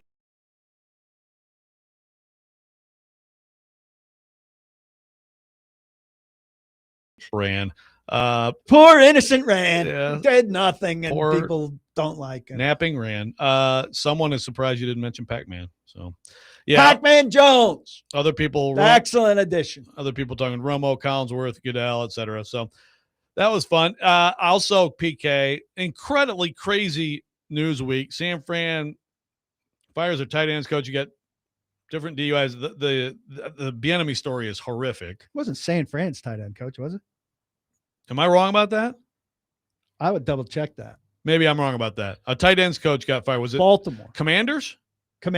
Yeah, it was Commanders. Okay. Pretty much. Another one. Like it was just over DUI. Not just, but right. But you usually don't see people get fired for that. Another one just got suspended. Another coach who had a DUI during the offseason. The Bieniemy story is terrible. I did want to get you on the Kyle Shanahan situation. Your buddy Mike Florio has played, just like you like to do, journalism chairman and commissioner. Well, Mike Florio saying that he knows how journalism works because Jay Glazer told him. You know who had the best light up of that is Don Van Natta, who's won a Pulitzer, I believe. Yeah, really lit him up on Twitter. Look, it is completely possible. Again, let's apply Occam's razor here, right? If a guy like Shanahan appears in a police report, the place it most likely comes from is a clerk or a police officer or somebody involved in that tips off a reporter. Somebody they know at a news station, somebody they know who covers the team or whatever. News outlets in small cities, especially, like, was this in Santa Clara or outside Santa Clara? They don't have people who are looking at the daily traffic accident reports. I don't even know if in the prime of news coverage, there was somebody who was looking at traffic accident reports in Santa Clara. What you would hope is that you have, if you cover cops, you have a source. Like my wife used to cover cops, that someone would be like, hey, just so you know, here's a public figure here in this report today. Check it out. So the idea that this is lazy journalism, that nobody caught this, I think is lazy in itself. Well, it's also hilarious because then Sims tells the whole story 2 weeks after he knew about it too on his show. Right. And then Schefter, day later, reports Sims's thing like it's brand new. Like he's late to Sims's report. The point Florio made though is that there were some like clearly embargoed things that people put out right as soon as they put it out. Yeah. So that's fair. That's weak. Those can happen. I've been part of that. You need to report it when you get it. But our automatic impulse to presume that there's something massively nefarious about A, the accident, and B, the timing that it comes out with is just, I don't know. Disheartening is the wrong word. I just don't know. Why do we presume that something terrible happened here? And then when it comes out that something terrible didn't happen, where are the people saying, oh, I thought something terrible happened, and it appears he was in an accident. And as a matter of fact, when he saw that the report was incorrect, and that clerk, by the way, should be fired. Yeah, it's bad. He corrected it as fast as he could. He did what you want the journalist to do. when it's wrong, he got it right as fast as he could so that an innocent woman who was the victim of his poor driving was not credited with causing an accident. Yeah. So I don't see what's wrong here exactly, except a story took time to unfold. And we often tell journalists to slow down and get it right. Right. And what happened is it slowed down and it ultimately came out right. Now, the embargoed stuff where stories with more details in it come out in sync with the 49ers releasing it, I don't know how you're making that deal. Yeah. I do have objections with that. Yeah. But what's the Once big you have nefarious thing that happened here? Yeah, once you have it, you go with it. Yeah, no, I get why people would wonder, because of course I thought about, okay, so what really happened? But like, he came in, brought in all the reporters, all the beat writers, said, guys, it was my fault. I was on my phone. The clerk had it, like, so I think we're done here, right? And Tony Farmer's full, not done. And full credit. I mean, Tony Farmer will tie it to Mike Vrabel and Diane Rossini. You should not share that guy's name. That guy is, I mean, I told Ian to block him today. Like, he's just an instant block. The guy is just full of crap. He's trying to draft off all But of it this says stuff. a lot of where we are. Yes. You know, I mean, I'm commenting because on you the can go post. on social media and flap your arms all over the place if you want, and you will get people, and you can just say stuff like, I'm investigating this. What's the real story? And people will be like, ooh. And you can now go to okay. Arizona State and learn how to be this guy. Is that what he is? Is that being an influencer? Well, he's influential. I do. Is he not, Ian? I mean, I've never heard of him, so I don't know how influential he is, but he likes to pretend he is, I think. Yeah, during the Rossini stuff, it was just like, oh my God. No, man. it's not. He's not Yeah. done with that. No, I'm sure- Influencers to me are like those people who take weird pictures at like on Instagram and, you know, go to exotic places and those Tell people. you about their day while they put on their makeup or take off their makeup. Yep, and take, you know, risque photos at the pool. Have and you all that guys- kind of that's what stuff. PK should do. Have you guys seen Vrabel? I've heard some of the stuff, but I haven't seen any of the press conferences. I saw one picture with the puppy. Let's talk about that. When we Yeah, come back. no, we can get into that. And actually, people are also asking for your top 5 most hated people you've interacted with on the Titans, which we can get into. But we got the Rex rant next. Robby and Rexrode 102.5 The Game.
Sometimes he wakes up on the wrong side of the bed. And sometimes he's just, well, Joe. Awkward moment. Let's do it. This is the Rex Rant, now on Robby and Rexrode. Should I pivot and just keep dunking on Kuharsky?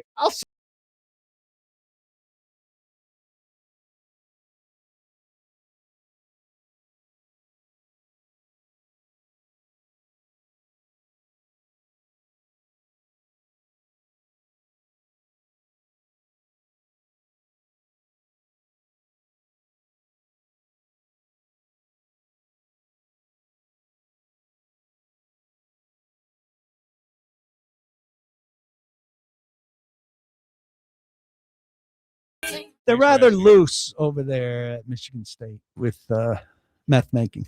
You've got the greatest meth cook in America. No, the two greatest meth cooks in America right here. The meth market? Did you talk to her? Did she talk to you before the Ackerman decision? We talk regularly. Did you talk Thanks, guys. before the Ackerman decision? Eugene smoking on some new green. I mean, this is like Paul Kuharsky lyrics, you know? That was beautiful.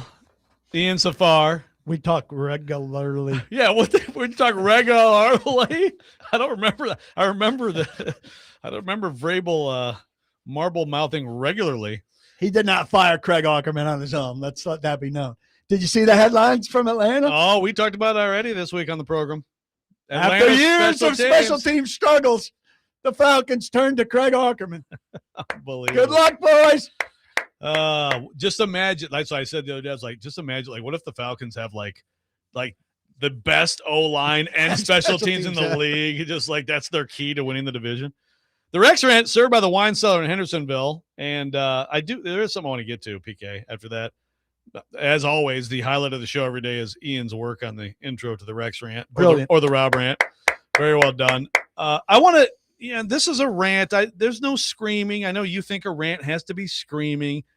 There's no screaming, but I was disappointed not in you as much as your receiver DNA questioning needs to die. I really appreciated your question yesterday to both of those guys, Robert Saleh, Mike Borgonzi, on CTE and Chris Johnson and the fallout of that. And again, I'm not saying CTE, Chris Johnson, of course. ALS, and there's obviously there links have been demonstrated, right, between CT and a lot of awful things that people get. But I think the best thing to do would be one to just play that and let people listen who didn't hear it. Do we want the question too? Yes. Yeah, well, we got to hear his beautiful voice. I know you organizationally paid tribute to Chris Johnson in the last day or two. With him, with Tim Shaw, and then with people who have already suffered worse fates. Frank Wycheck had bad CTE. There are another 10 guys who've played for this franchise in the last 30 years who died prematurely, some presumably from football-related causes. I wonder if you both could talk personally about the idea. Yes, it's the job, but you're drafting and signing guys. You're sending guys out to quote unquote battle who may suffer things in the course of their work that may lead to things like Chris is suffering now, and how that makes you feel. That's a tough one, Paul, because, empathetically, I think we're all kind of sacrificing something, whether you're a coach, the GM, whether it's stress related, physically related. We do get compensated handsomely. I'm not going to pretend that, but we're also sacrificing significantly more than I think people realize, and that's all the way top down. And players, obviously, with their bodies and how they operate, and so empathetically throughout the organization, we all understand what we sign up for. When you hear players talking about putting their bodies on the line, they're operating at 20 miles an hour. If you think about their head-on collision, 20 miles an hour, 40 times a game, it's a car accident. And they're putting their bodies on the line. They're sacrificing a lot. Coaches are sacrificing a lot. GM and his scouts are sacrificing a lot. And so to answer your question, it's a empathetic understanding of what we're all kind of sacrificing for one another. And I think that's what makes the locker room such a cool bond. The NFL locker room is unique in the sense that every race, religion, where you were raised, how you were raised, the environment you were raised in. Everyone's different, but everyone's accepted. And because of it, like I said, it is a very, very special bond that I think happens in a football locker room. And it's because of what the question you just asked. Then Borgonzi followed up and said basically like the league has come a long way with safety measures, which boilerplate. Yeah, like, and fine. Now I'm gonna hear that and I'm like, let us know how that's going when that 18th game comes along, Mike. But that's fine. I really had a problem with Saleh's answer there. There's a million professions where people spend time away from their families and work hard and work long hours. That's not what you're asking about. You're asking about people smashing their heads in and developing terrible conditions because of it. You cannot compare the sacrifice of the coaches and the scouts in the front office to what we're talking about here. This is serious life or death subject matter. And I just, it's not a yell rant. It's just a disappointing answer to me. Yeah. I think it was inartful at best. It sounds worse hearing it a second time. It won't look good in print. And I get what he's trying to say. Look, I think most people have come to terms with it. I'll talk to some players about it. I think most guys say, hey, it's the risk you take in a violent sport with the money that we make. I should point out, of those other 10 guys that have died, and I should have done this research first. I mean, obviously, Baronis died in a car accident. Steve McNair was murdered. But Josh Evans had cancer. Todd Williams is the only one that I found that might have been football related with pain medication involved. So none of the other ones were football related. Rodney Thomas, Frank Chamberlain, on and on. It is a striking number, however. I'm just struck, like and I wrote a column about this a while ago. We just accept it relatively easy. We're shocked about Chris Johnson, but also come to accept these kind of things. Like the national outrage over it didn't last very long, right? Because we're used to Tim Shaw being around and Steve Gleason and these kind of things. And I would think I guess you have to be immune to it. But if I'm Robert Saleh, if I'm at that desk wearing that headset, there would be a moment for me where I would think, I'm sending these guys out to endure these things that ultimately kill them. Like some of them. Yeah, well, the part he's talking about with the car crash, keep it to that. And look, again, are people signing up for it? Is this voluntary? Absolutely. And there's great reward. The other stuff does not belong in there. Texter says, it's always laughable when anyone in pro sports acts like they sacrifice anything. Sign up for the military, then tell me about sacrifice for damn near minimum wage. It's disgusting. It's just, I mean, actually, we just had Vrabel in the intro there. Even Vrabel sometimes would go to that when things weren't going well in the field. Well, the hours in the office, I don't care. Yeah. Please, do you understand that there's other jobs that aren't nearly as well paying that also involve insane hours and being away from your family? Like, no one cares. And it definitely does not belong in the discussion of what you brought up, which is a very serious thing. And we continue to move down the line of, we have young people dying by suicide who played football. I mean, this is an active storyline. As you said, we can't just brush it aside and become immune to it. Or accept, I don't want to let Borgonzi go here either, or accept this kind of boilerplate. Well, we're making it safer and blah, blah, blah. I mean, they've done a lot of things, but yes, they are pushing now. They've already gotten an extra game and they're pushing.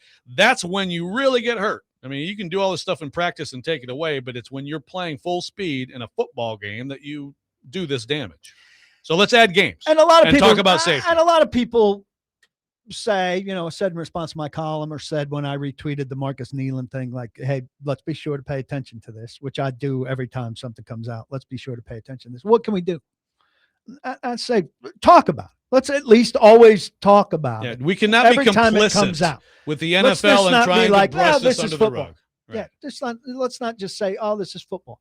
The changes that have been made to the game have not killed the game. The game is incredibly popular still.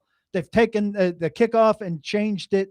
There's no more jacked up and NFL primetime or whatever have survived and thrived without it.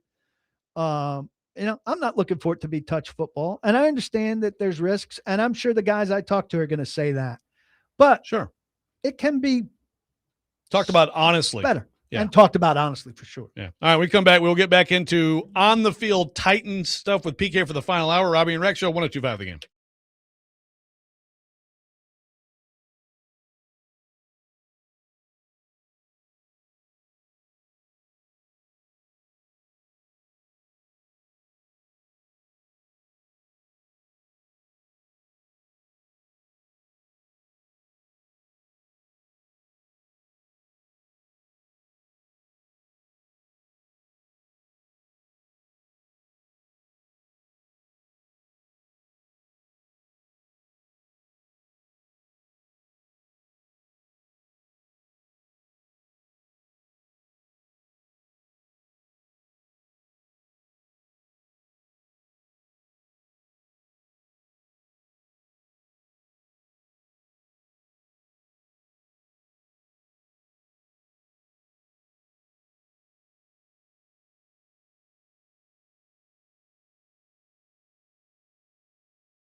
Third and final hour of the Wednesday edition of Robby and Rexrode here on 102.5 The Game, broadcasting from the Busy Bee Plumbing, Heating, and Air Conditioning Game Nashville studios, home of the $99 yearly Beehive membership with a buzz. is always about great service. I'm Joe Rexrode, Paul Kuharsky in for Robby Stanley, Ian Safar trying to keep us in line here today. And we've been non-cam, PK. We've been non-cam for the most part, first 2 hours, a lot of different topics.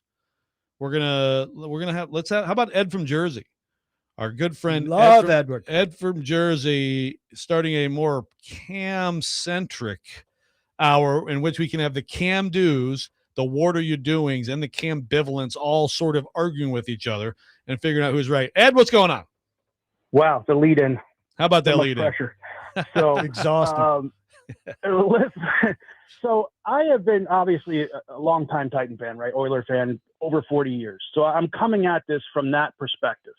When there is a number one overall pick and he is a quarterback, to me, it is boom or bust. I will settle for nothing else in between. Okay.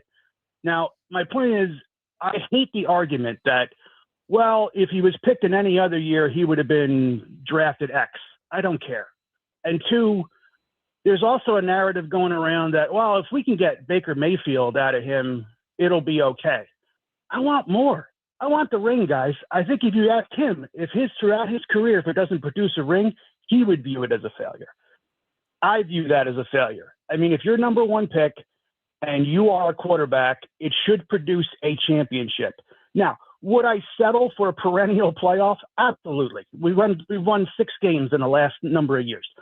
So I would settle for that.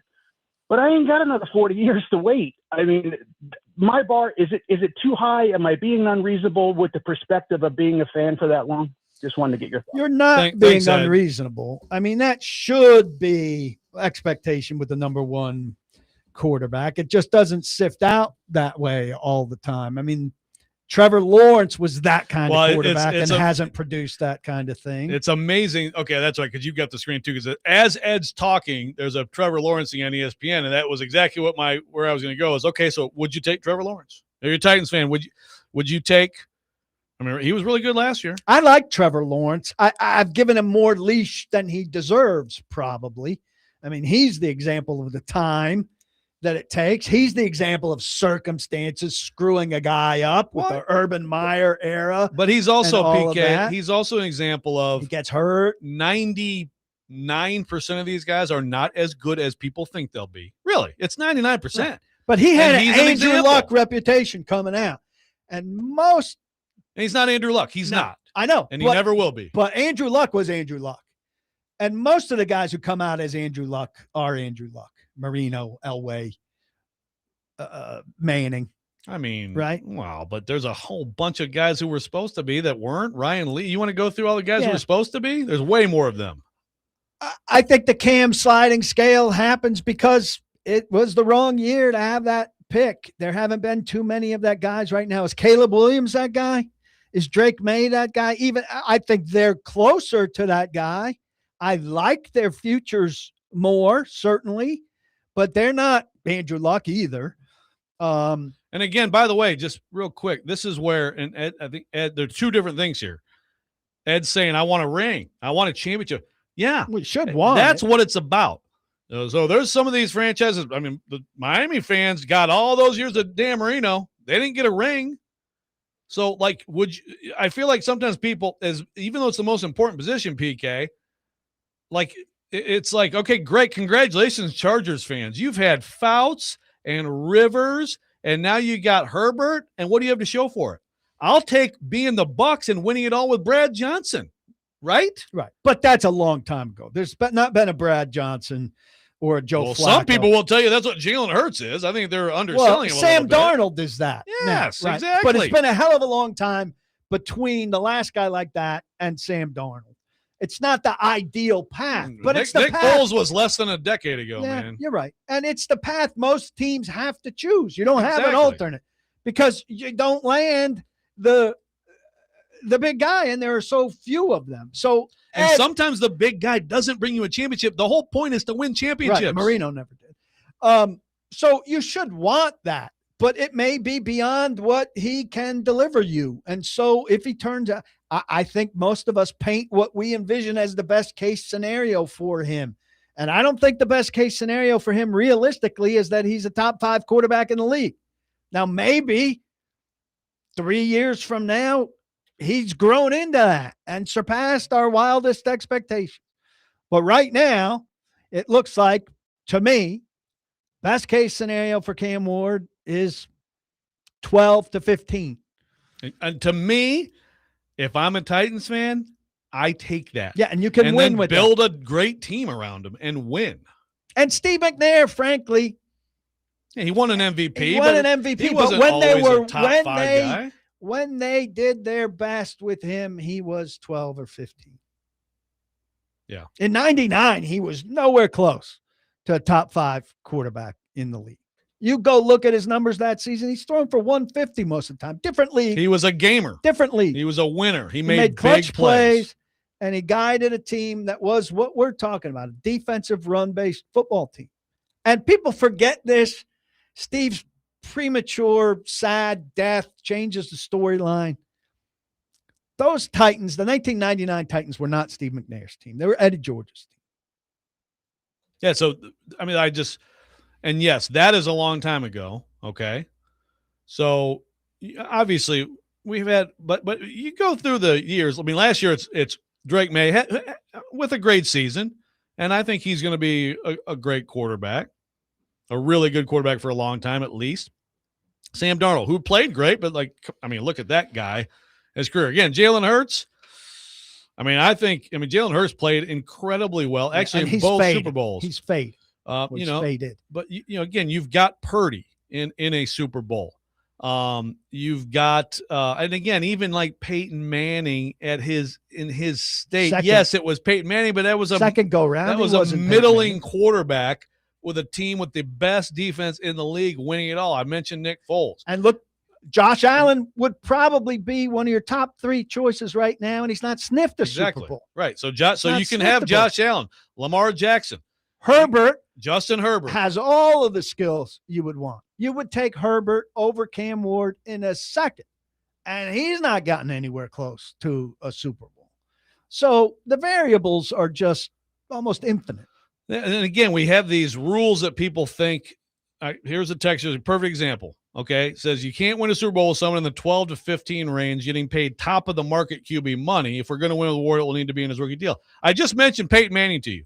Dude, Peyton Manning could barely throw the football. Do you know what he was getting paid that year? He was not getting paid a rookie deal. He was getting paid top of the market money. They won it all because they had a great defense. This thing about winning with a quarterback and his rookie deal, how many quarterbacks in their rookie deal have led a team to a Super Bowl? I mean, Russell Wilson did.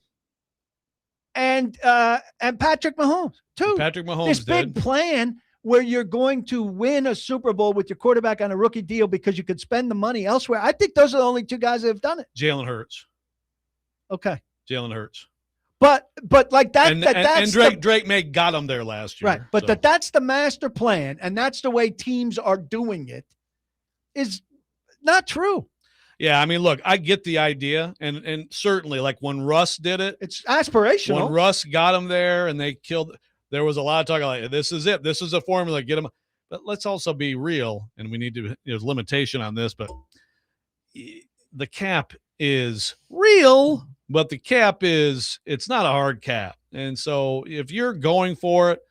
My goodness, someone's saying that Vita Vea, they're talking about the Rams with him right now. I mean, like, how's that possible? They're going to bring him, they're going to get Diggs, they're going to get Donald. I mean, like, you can backload things. Yes, you will pay for it. Yes, there's a cost. Yes, there's pain that will come. That's where the cap's real, but you can do it. So, of course, if you have a team, you have a great quarterback who's still on his first deal, that gives you more flexibility, but it really just gives you more flexibility to not have to take out an extra mortgage, right? I mean, that's what it is. If you're that good, you can do those things, unlike a league where there's actually a hard cap.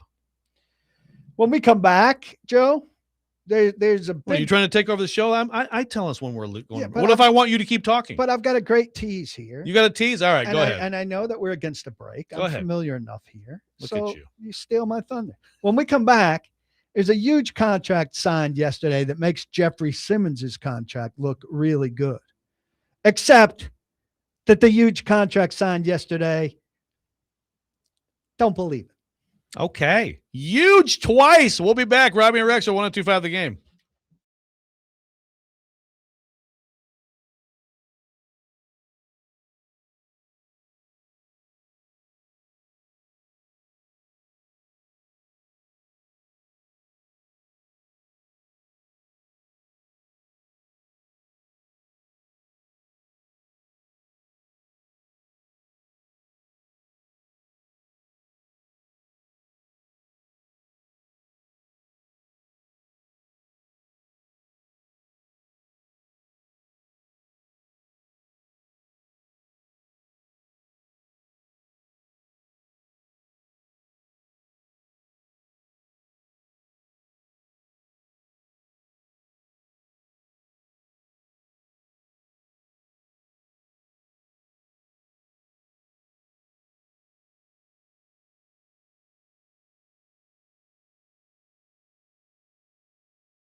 The Robby and Rexrode Show is presented by Green Ventures Landscaping. Get thicker grass, better color, and fewer bare spots with turf application. Visit greenventureslandscaping.com.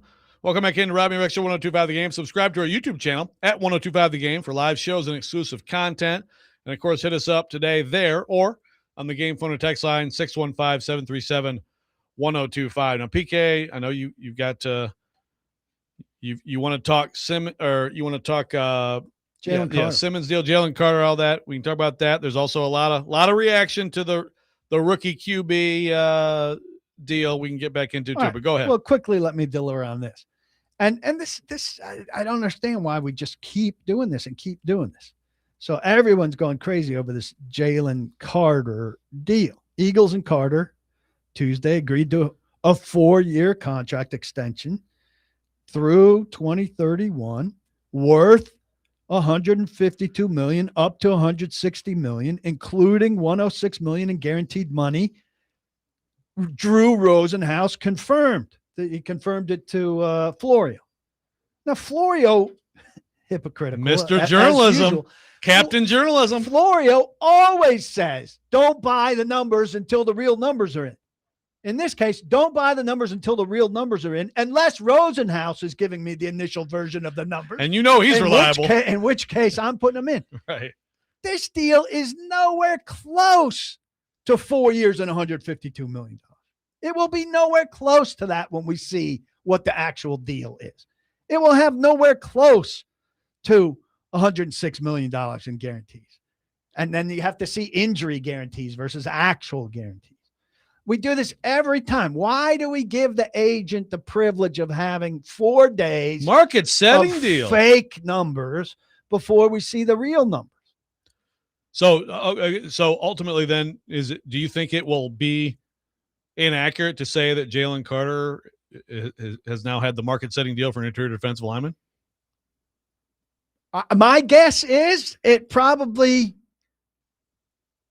won't. I don't know. I mean, that's why you have to wait. Yeah. It'll be close. It'll be way closer than it looks based on those. Way numbers. closer than it looks. It's not going to blow away Jefferson. Right. Someone's asking if there's an incentive to not spit on other players. Texters are pushing back a little bit, and they're making some good points. There's some people we forgot. Texter says, QB Super Bowl and the rookie deal is more common. You're letting on May, Purdy. We didn't say in the Super Bowl. He said won the Super Bowl. Yeah. I mean, Burrow was there. Yeah, obviously we mentioned Mahomes. Goff was there, didn't win it. Well, now we've changed the standard. Was Cam? People saying Cam was Cam on the rookie deal still when Cam Newton when they got there? It was awfully close, right around that cut line. I don't remember. I don't know, but we've changed the conversation to getting there as opposed to winning. Yeah, winning. Yeah. So look, of course, any key player on your team. And in particular, the more premium position, the more important it is that's on a rookie deal as opposed to not. So you have more flexibility without having to dip into another mortgage, so to speak. Great. But I just like the idea that the initial point was if the Titans are going to win it, they've got to do it while Cam's on his rookie deal. And I just reject that. I mean, if he's going to become what you want to become and he peaks in year 6 when he's got his second deal, you can still have a championship level team around that player with that contract in this league. Yes, 100%. He was on it. Yeah. Again, didn't win it, but there's another guy. Kansas City has won multiple Super Bowls with Patrick Mahomes making ridiculous money. Right. Like after having the biggest contract of all time. So yeah, exactly. That's the point is that sure it's better. But I think people look at it like, if you don't do it by then, just forget about it. And it's just not the reality of the salary cap. Good question from Dennis. And I've wondered about this too. So we've had Todd from Jacksonville. He used to weigh in. We haven't heard from him lately. And last year would have been a great time for him to talk some trash. Dennis says, thinking about Ed's comment, how do Jaguars fans view Trevor Lawrence? Are they disappointed or are they content he turned out to be a decent QB? I mean, my guess is, like, obviously they're encouraged about last year, Liam Cohen. Okay, maybe this guy's taking him to a new level, but ultimately, and again, is he going to take us? No. Is he going to take us in the postseason to where we want to go? I think there's a lot of frustration and a lot of disappointment overall. Now, I think inside of that, there's enthusiasm for this Yeah. year. Like, At can they some build point- on last year? Like at some point, if you're a Jags fan years ago, you had to have come to the conclusion, okay, we can't just blame this on Urban. He's not that guy. He's not going to be an all-time great. Is he good enough for us to win?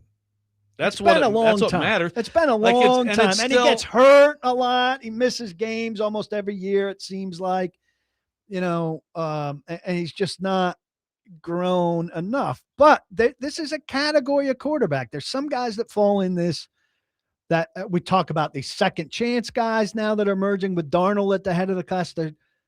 I can't think of a comp to Trevor, help me, but a guy that just sticks it out and get Goff. Stick it out and get good over time. I think Lawrence could be Goff. And that's not bad. I mean, Goff's good. And Lawrence has had more change, more coaching staff change, and less stability. Campbell taking over, settled things down there. Maybe Cohn taking over is going to settle things down here. But here's what I expect for the Jags. Good last year, average this year, good next year. Well, they have been they've got to be the most erratic franchise in the league, right? I don't even know if you call them erratic. I mean, they've just had these huge ups and then the huge ups downs, are but more very rare. periodic, and Yeah. they're usually sucky. Yeah, it's a good point, though. Like, I'm trying to think of other comparisons to what Trevor Lawrence is. Goff's not bad. Some might say Dak. Now, Dak's had terrific statistical seasons, but hasn't won when it matters the most. I mean, there's a guy. That's a similar basket. I mean, Herbert's a always similar basket. wows you with what he does. The talent is tremendous, but they don't win. But yeah, and in fact, they had one of the Similar biggest basket. playoff choke jobs against Trevor Lawrence for his one playoff win. But I think that if Cam Ward were to basically follow that and be roughly that level of quarterback, I'd give him a second deal. There's some people around here who would, and certainly the What Are You Doings. I mean, they're going to be, please don't. But I'd give that basic performance over that period of time when it comes to decision time. Remember the Titans with Marcus? It was like, we're going to pick up the option, and it turned out to be smart, right? I mean, they pick up the option and they go make probably the best move of John Robinson's tenure, right? Was the 4th rounder for Tannehill. Yes, but if Cam Ward becomes Trevor Lawrence, a middling in the league quarterback, but pretty good, and you're at that decision, I'm probably giving him the second deal. Yeah, I mean, it depends on where you are. Different fans have different approaches here. Some are like chase quarterback forever until you get a dominant guy. It's about winning a championship. Well, that's a little bit, there's a trade-off there. If you chase quarterback forever until you get a dominant guy, you're drafting one every 3 years high, then this team, you're missing the tackles, the pass rushers, the corners. Yeah. No, you need to be foundationally you're hurting strong. yourself. I mean, the Titans were basically in that, right? Every 4 Vince years. to Jake to Marcus to Levis. Well, I mean, they went some veteran stopgaps. I mean, Vince, Jake, Marcus, Levis, Cam. That is 06. You had Tannehill in there. Right, but I mean, in terms of drafting, huge draft pick, that's 06 to now to 25. So 20 year, got 5 quarterbacks. That's one every 4 to 5 years. Hard. It's going to be hard to get to where you want to get. And they still had a number 1 seed team in there. You got to hit on that, because of a trade, not because of a draft. So that's miss. Because of a second chance quarterback, which is really in vogue now in this league. You were at the forefront. But also because that team lost its best player and still won all those games because it had a dominant pass rush and had a great defense, right? And could run even without the dominant play. And still for 8 games they ran with Foreman and I can't remember the other guy. Foreman and they brought in Peterson, but they also Peterson didn't do it. It was the smaller guy who ended up Foreman ended up in Carolina. Everybody will text us immediately. Yes, please do, because I'm forgetting too. But you're not talking Deion Lewis, right? No, it was before that. It was after Deion Lewis. After that, yeah. After Deion Lewis. but point being, like if Tannehill, and I'll argue this, and I don't really want to get into this because this turns into screaming. Tannehill's good enough. He was good enough to win 2 games at home, and he was good enough on his best day to win a Super Bowl with that team. He completely bottomed out and blew it. He completely blew it that day. But we saw enough of him over 2 years, including winning throws, clutch plays, and playoff wins to tell me that he could have. He just freaking blew it, which people then want to revise history and say they were never going to do it with him. I 100% reject that. But you can yell at me now. I cannot believe that we don't have that name. We will have that name of that running back too. Hilliard. Thank you. Thank you. Dalton Hilliard. Not Dalton Hilliard. No. Oh my Dontrell. God. Dontrell Hilliard. Something like that. Dontrell. Good job. Good job. All right. And Ian, we come back. We'll continue this. Ian. Robby and Rex Show 102.5 The Game.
Today, the Nashville Sounds take on the Charlotte Knights at First Horizon Park. First pitch, 6:35 p.m. Catch all the action on 94.9 The Fan. Presented by Twin Peaks Family Leisure, Maple Street Biscuit Company, and Social Cantina. Charlotte is a AAA affiliate of the Chicago White Sox. And as we like to say around here, PK, the White Sox suck.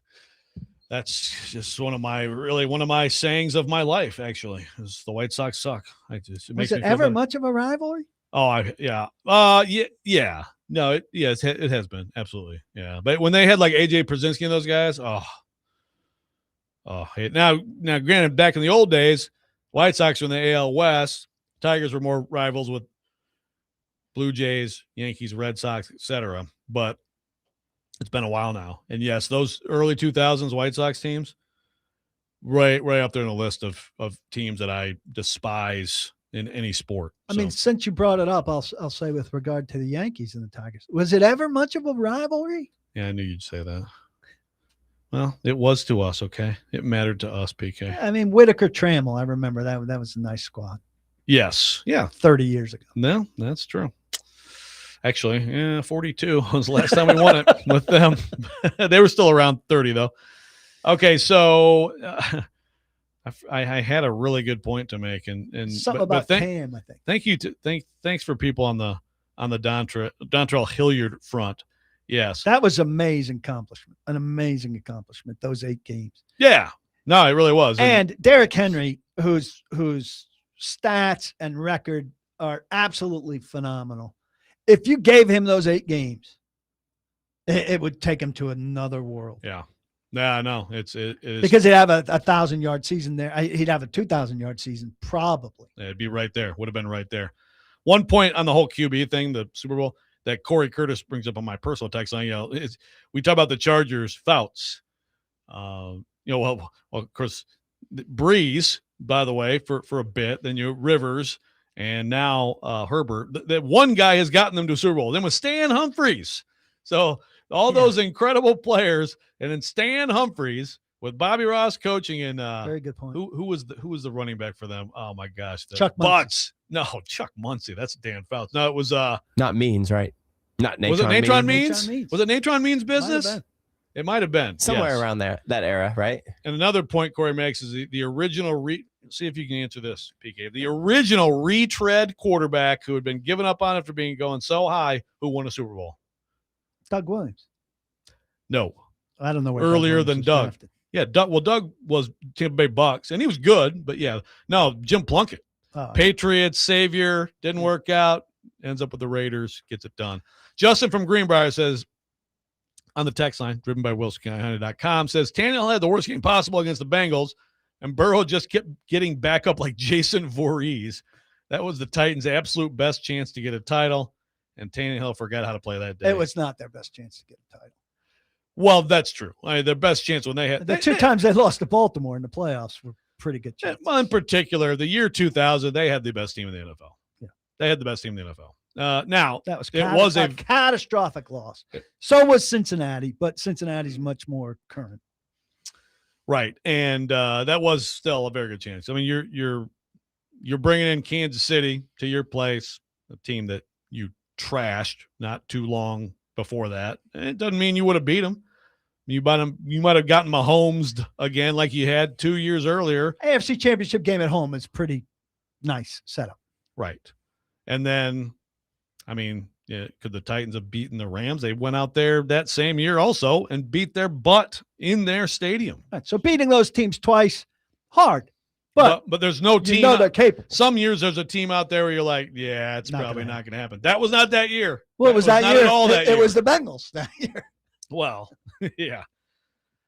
Rich Gannon, Chris brings up. That's a good point. Actually, there's an example of when the Titans had gotten a little bit past their best, and it was like they weren't going to beat the Raiders with Gannon the way he was playing that year, right? And they went out there and got smoked. You were there that day. I was. It wasn't good. Was not. You couldn't stop them. No chance of stopping them. So, like, there's an example. Sometimes you just kind of know. It's like it's going to take some goofy stuff, but it would not have taken it. And that's why John Robinson cried in front of us in Indy. Well, that was. I get it. Yeah. No, was that that game left a scar that took them a long time to recover from? And you could say, organizationally, they have not. They have not recovered from. They have not even come close. They've gone into. But who's left from it? I mean, that's the thing. Amy. Yeah, but I mean, you make fun of the DNA thing, and this isn't a DNA thing. Ownership DNA, I believe in. Franchise-wise, they've not recovered from that, and there's nobody left except him. Burke Nihill. Yeah, Burke wasn't. What year was that? It was the 21 season. Yeah, he was president. So two of them. Wait, it was the 21 season. Yeah. January 22, they blew. Yeah. A few other Which, people. by the way, I Some mean, I bring scouts. this up all the time that for the long-suffering Titans fans. That wasn't that long ago. This texture says the best chance the Titans had to win a title was when they went to the Super Bowl. Yeah, I still would argue though that the next year they were better. They were the best team. But to his point, a yard away from Yeah, the sure. tie game. Yeah, you're in that game, right? That's pretty close. Yes. Okay, so today, you've talked to Robert Saleh. We've dissected some of the questions and answers. It is interesting that he's talking again today. I mean, did you hold anything back? Like, what is there to ask right now today before there's anything on the field? Talks at 9:45. I've got a little time. Well, we've got time to take suggestions. Anyone has an idea for PK to ask Saleh? It's never good. Yeah, I mean, this never goes well when you ask for people to give you questions. It's okay. I mean, I think we could get some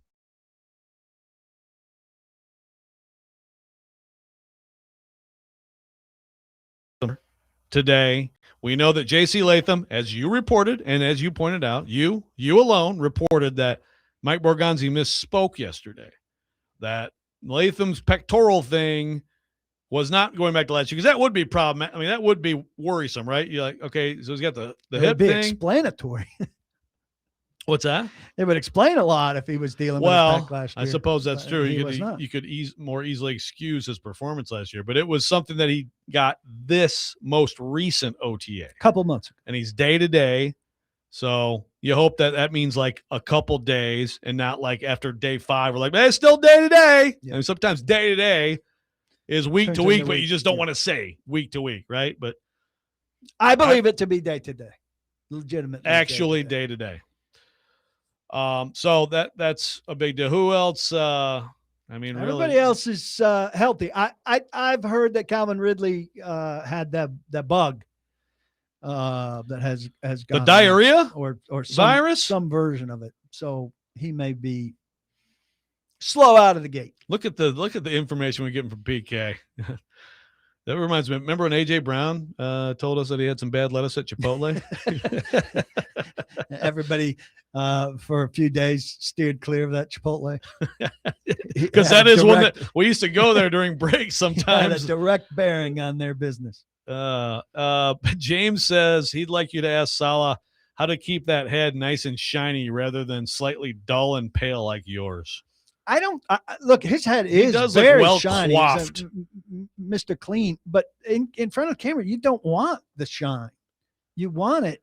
I think normally I agree with you, but for some reason his doesn't look greasy. It just looks like he just pops it's not off a matter the screen. Of greasy. You know what I mean? It's a matter of the light reflection is not good on camera. Yeah, actually, the light's kind of bouncing off your head in my eyes right now. I've been known to put some makeup on there. Have you? Yeah. Okay, little foundation. I have a little makeup case powder that I sometimes have in my bag. That's cute. Do you like pedicures? Dan Orlowski thinks dudes shouldn't get pedicures. I've never had a pedicure. I will say that I disagree with Dan. I had a pedicure as a part of a radio promotion when we were doing a show. That's sweet. From a place. Yeah, I disagree with Orlowski's point there, but I will say that Katie and my daughter Caroline did make me get a pedicure once, and it was an awful experience, and I'll never do it again. It hurts. Why would we let Dan Orlowski set the thing for manlyhood? A guy who doesn't know the back of the end, can't identify the back of the end zone. I mean, I like Dan, and it's very not manly to know that an end zone is only 10 yards deep. Yeah. I mean, he's defining manliness, a guy that not only ran out of the end zone, but like continued to roll out as if the play was alive after taking 5 steps on the white. I think it's great that he said what he said right after getting a huge makeup job before going on TV. Right. You know, yeah. Matthew from Jolton has a question for you. I think you got to ask it. Can this team win the Super Bowl? Will Big Joe allow you to ask the question? Will he allow someone else to ask the question? I think you got to ask it. Robert, can this team? Teresa kind of referred to it yesterday when when they called on her. And by the way, we said it earlier, but shout out to Teresa. Congrats on retiring. And she will be in for the whole show Friday with me to talk about her life and times. And we are going to rip your ass. I mean, let me promise you something, buddy. Let me promise. Well, I want her like 3 most embarrassing PK stories. Let me promise you something. I won't be listening. Oh, well, let me promise you something. I'll send you some audio clips. Okay. Ask Saleh, Jeremy in Clarksville, if he can guarantee the O-line. Yeah, guarantee that the O-line failure won't be the main topic of discussion in October. I don't know if he's going to make any guarantees. Yeah. He's not going to guarantee. Nobody's going to guarantee anything. I like this text. This texter says, Amy Adams is 3 times a better owner than Joe as a journalist. Joe's still in his feelings because she fired the great adulterer and Joe's hero, Mike Vrabel. Wow. Great adulterer. How about his little puppy presser? You like that? Bring out the puppy for the little early to go for offsetting thing like a puppy. Every day, is he going to bring like a prop every day? So, hey, everybody! I mean, is that going to be his emotional support animal now? We were asking in the press room. Nice. Bring him out to practice. Stretch. Bring the poop bag. And then all of a sudden, just litter the air with the most creative concoction of F-bombs ever heard. So the dog's like running for cover. Yeah. Name the dog. Effer. Farter. Little farter. You won't do what you tell me. All right. What I can't picture Vrabel as a puppy guy. Like if Vrabel had a dog, he'd have to be 100-pound dog. Like a pit bull or something, right? Yeah. Doberman, something like that. Rottweiler. Yeah. I don't know if Vrabel's ever gotten a pedicure. Any final points? Now, PK, you're going to be back with us Monday for a whole show. We're very excited about that. So we'll have a lot more Titans developments in practice. We'll have some pads, I think, by then, right? They will have played in pads. I think Monday. No, I think Monday's the first. Monday's first day. Okay. Well, there'll still be plenty of stuff. We'll preview it. That's right. We'll preview the pads. Glorious. On Monday. Yes, you are going to go now. Head to the presser. You've had some ideas. We're going to be listening closely. Make it count, man. No more receiver DNA. Okay, that's over. That storyline is over. The story's going to be written soon. It's going to be fantastic. Okay, I look forward to that. All right. Well, thanks for coming in. I hope you enjoyed your pop. Everyone out there, don't block the box. Be sure to lock your locks. Check out paulkuharsky.com. And we will be back to wrap up the show. Robby and Rex are 102.5 The Game.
Final segment here. Robby and Rexrode. PK has toddled off to practice, so we'll see if he can do a better job of asking questions today than he did yesterday. Well, he had his ups and he had his downs, but we've got some breaking news on the Vols front. Adam Sparks. Do we give Adam Sparks credit for this? As far as I saw, he was the first one. He said exclusive. Friend of the show, Sparkles. Breaking. NCAA has suspended Tennessee star linebacker Arian Carter 2 games for a $427 flight, which he repaid, during the NFL pre-draft process. Josh Heupel protests the NCAA decision. Quote, "Our team stands behind AC," end quote. So we're suspending guys 2 games for a paid back $427 flight, which is like about, I'm guessing, what Arian Carter gets for like every tackle he makes in practice. Something like that. At this point. Yep. I mean, this making millions per year. It's just amazing. Like, there's just too many things to complain about with college sports. This is like an old complaint, right? The old, like, this seems like an old, this seems like something that would happen 10 years ago. Like when they 5 years seriously ago. had a rule about how much cream cheese you could have on a bagel as a student athlete. This is like going back in time for something like that. I'm reading through Adam's story. Of course, Adam does a great job covering the Vols. So I'll read more. There's more to the Heupel statement. Quote, this is Josh Heupel to the Knoxville News Sentinel, says, quote, "Arian Carter represents everything that's right about college athletics, dedicating all 4 years of his career to the University of Tennessee. His high character, loyalty, and leadership within our program are unmatched. We disagree with the NCAA's ruling on punishing Arian with a multi-game suspension this fall. Arian made the right decision for his future health and well-being. He will proudly graduate from Tennessee in public health with Dean's List honors in August. Our team stands behind AC and his family, and we can't wait to be on the field with him during training camp next week." So as Sparks points out, it's crossing what some see as a, quote, blurry line in the rule book when it comes to amateurism in the NIL era, right? He repaid his agent for flight costs. He withdrew, but it didn't satisfy the NCAA. He committed a level 3 violation. They are common, and that's how they're viewed, a basic breach of conduct. They're common and routinely reported by athletic departments at every school. They often result in minor penalties. The NCAA initially gave it a 3-game suspension. This is after appeal that we're getting this story. I can't. I'm trying to make sense of this in this day and age. Trying to make and like he said, I mean, look, we're talking about a guy. We're talking about a guy right now, possibly trying to get back to play at Texas this year, who was in a mini camp. Okay, was in an NFL mini, not drafted, but he was in an NFL mini camp this spring, and he's trying to, again, like all these guys trying to get their TROs or injunctions so they can play.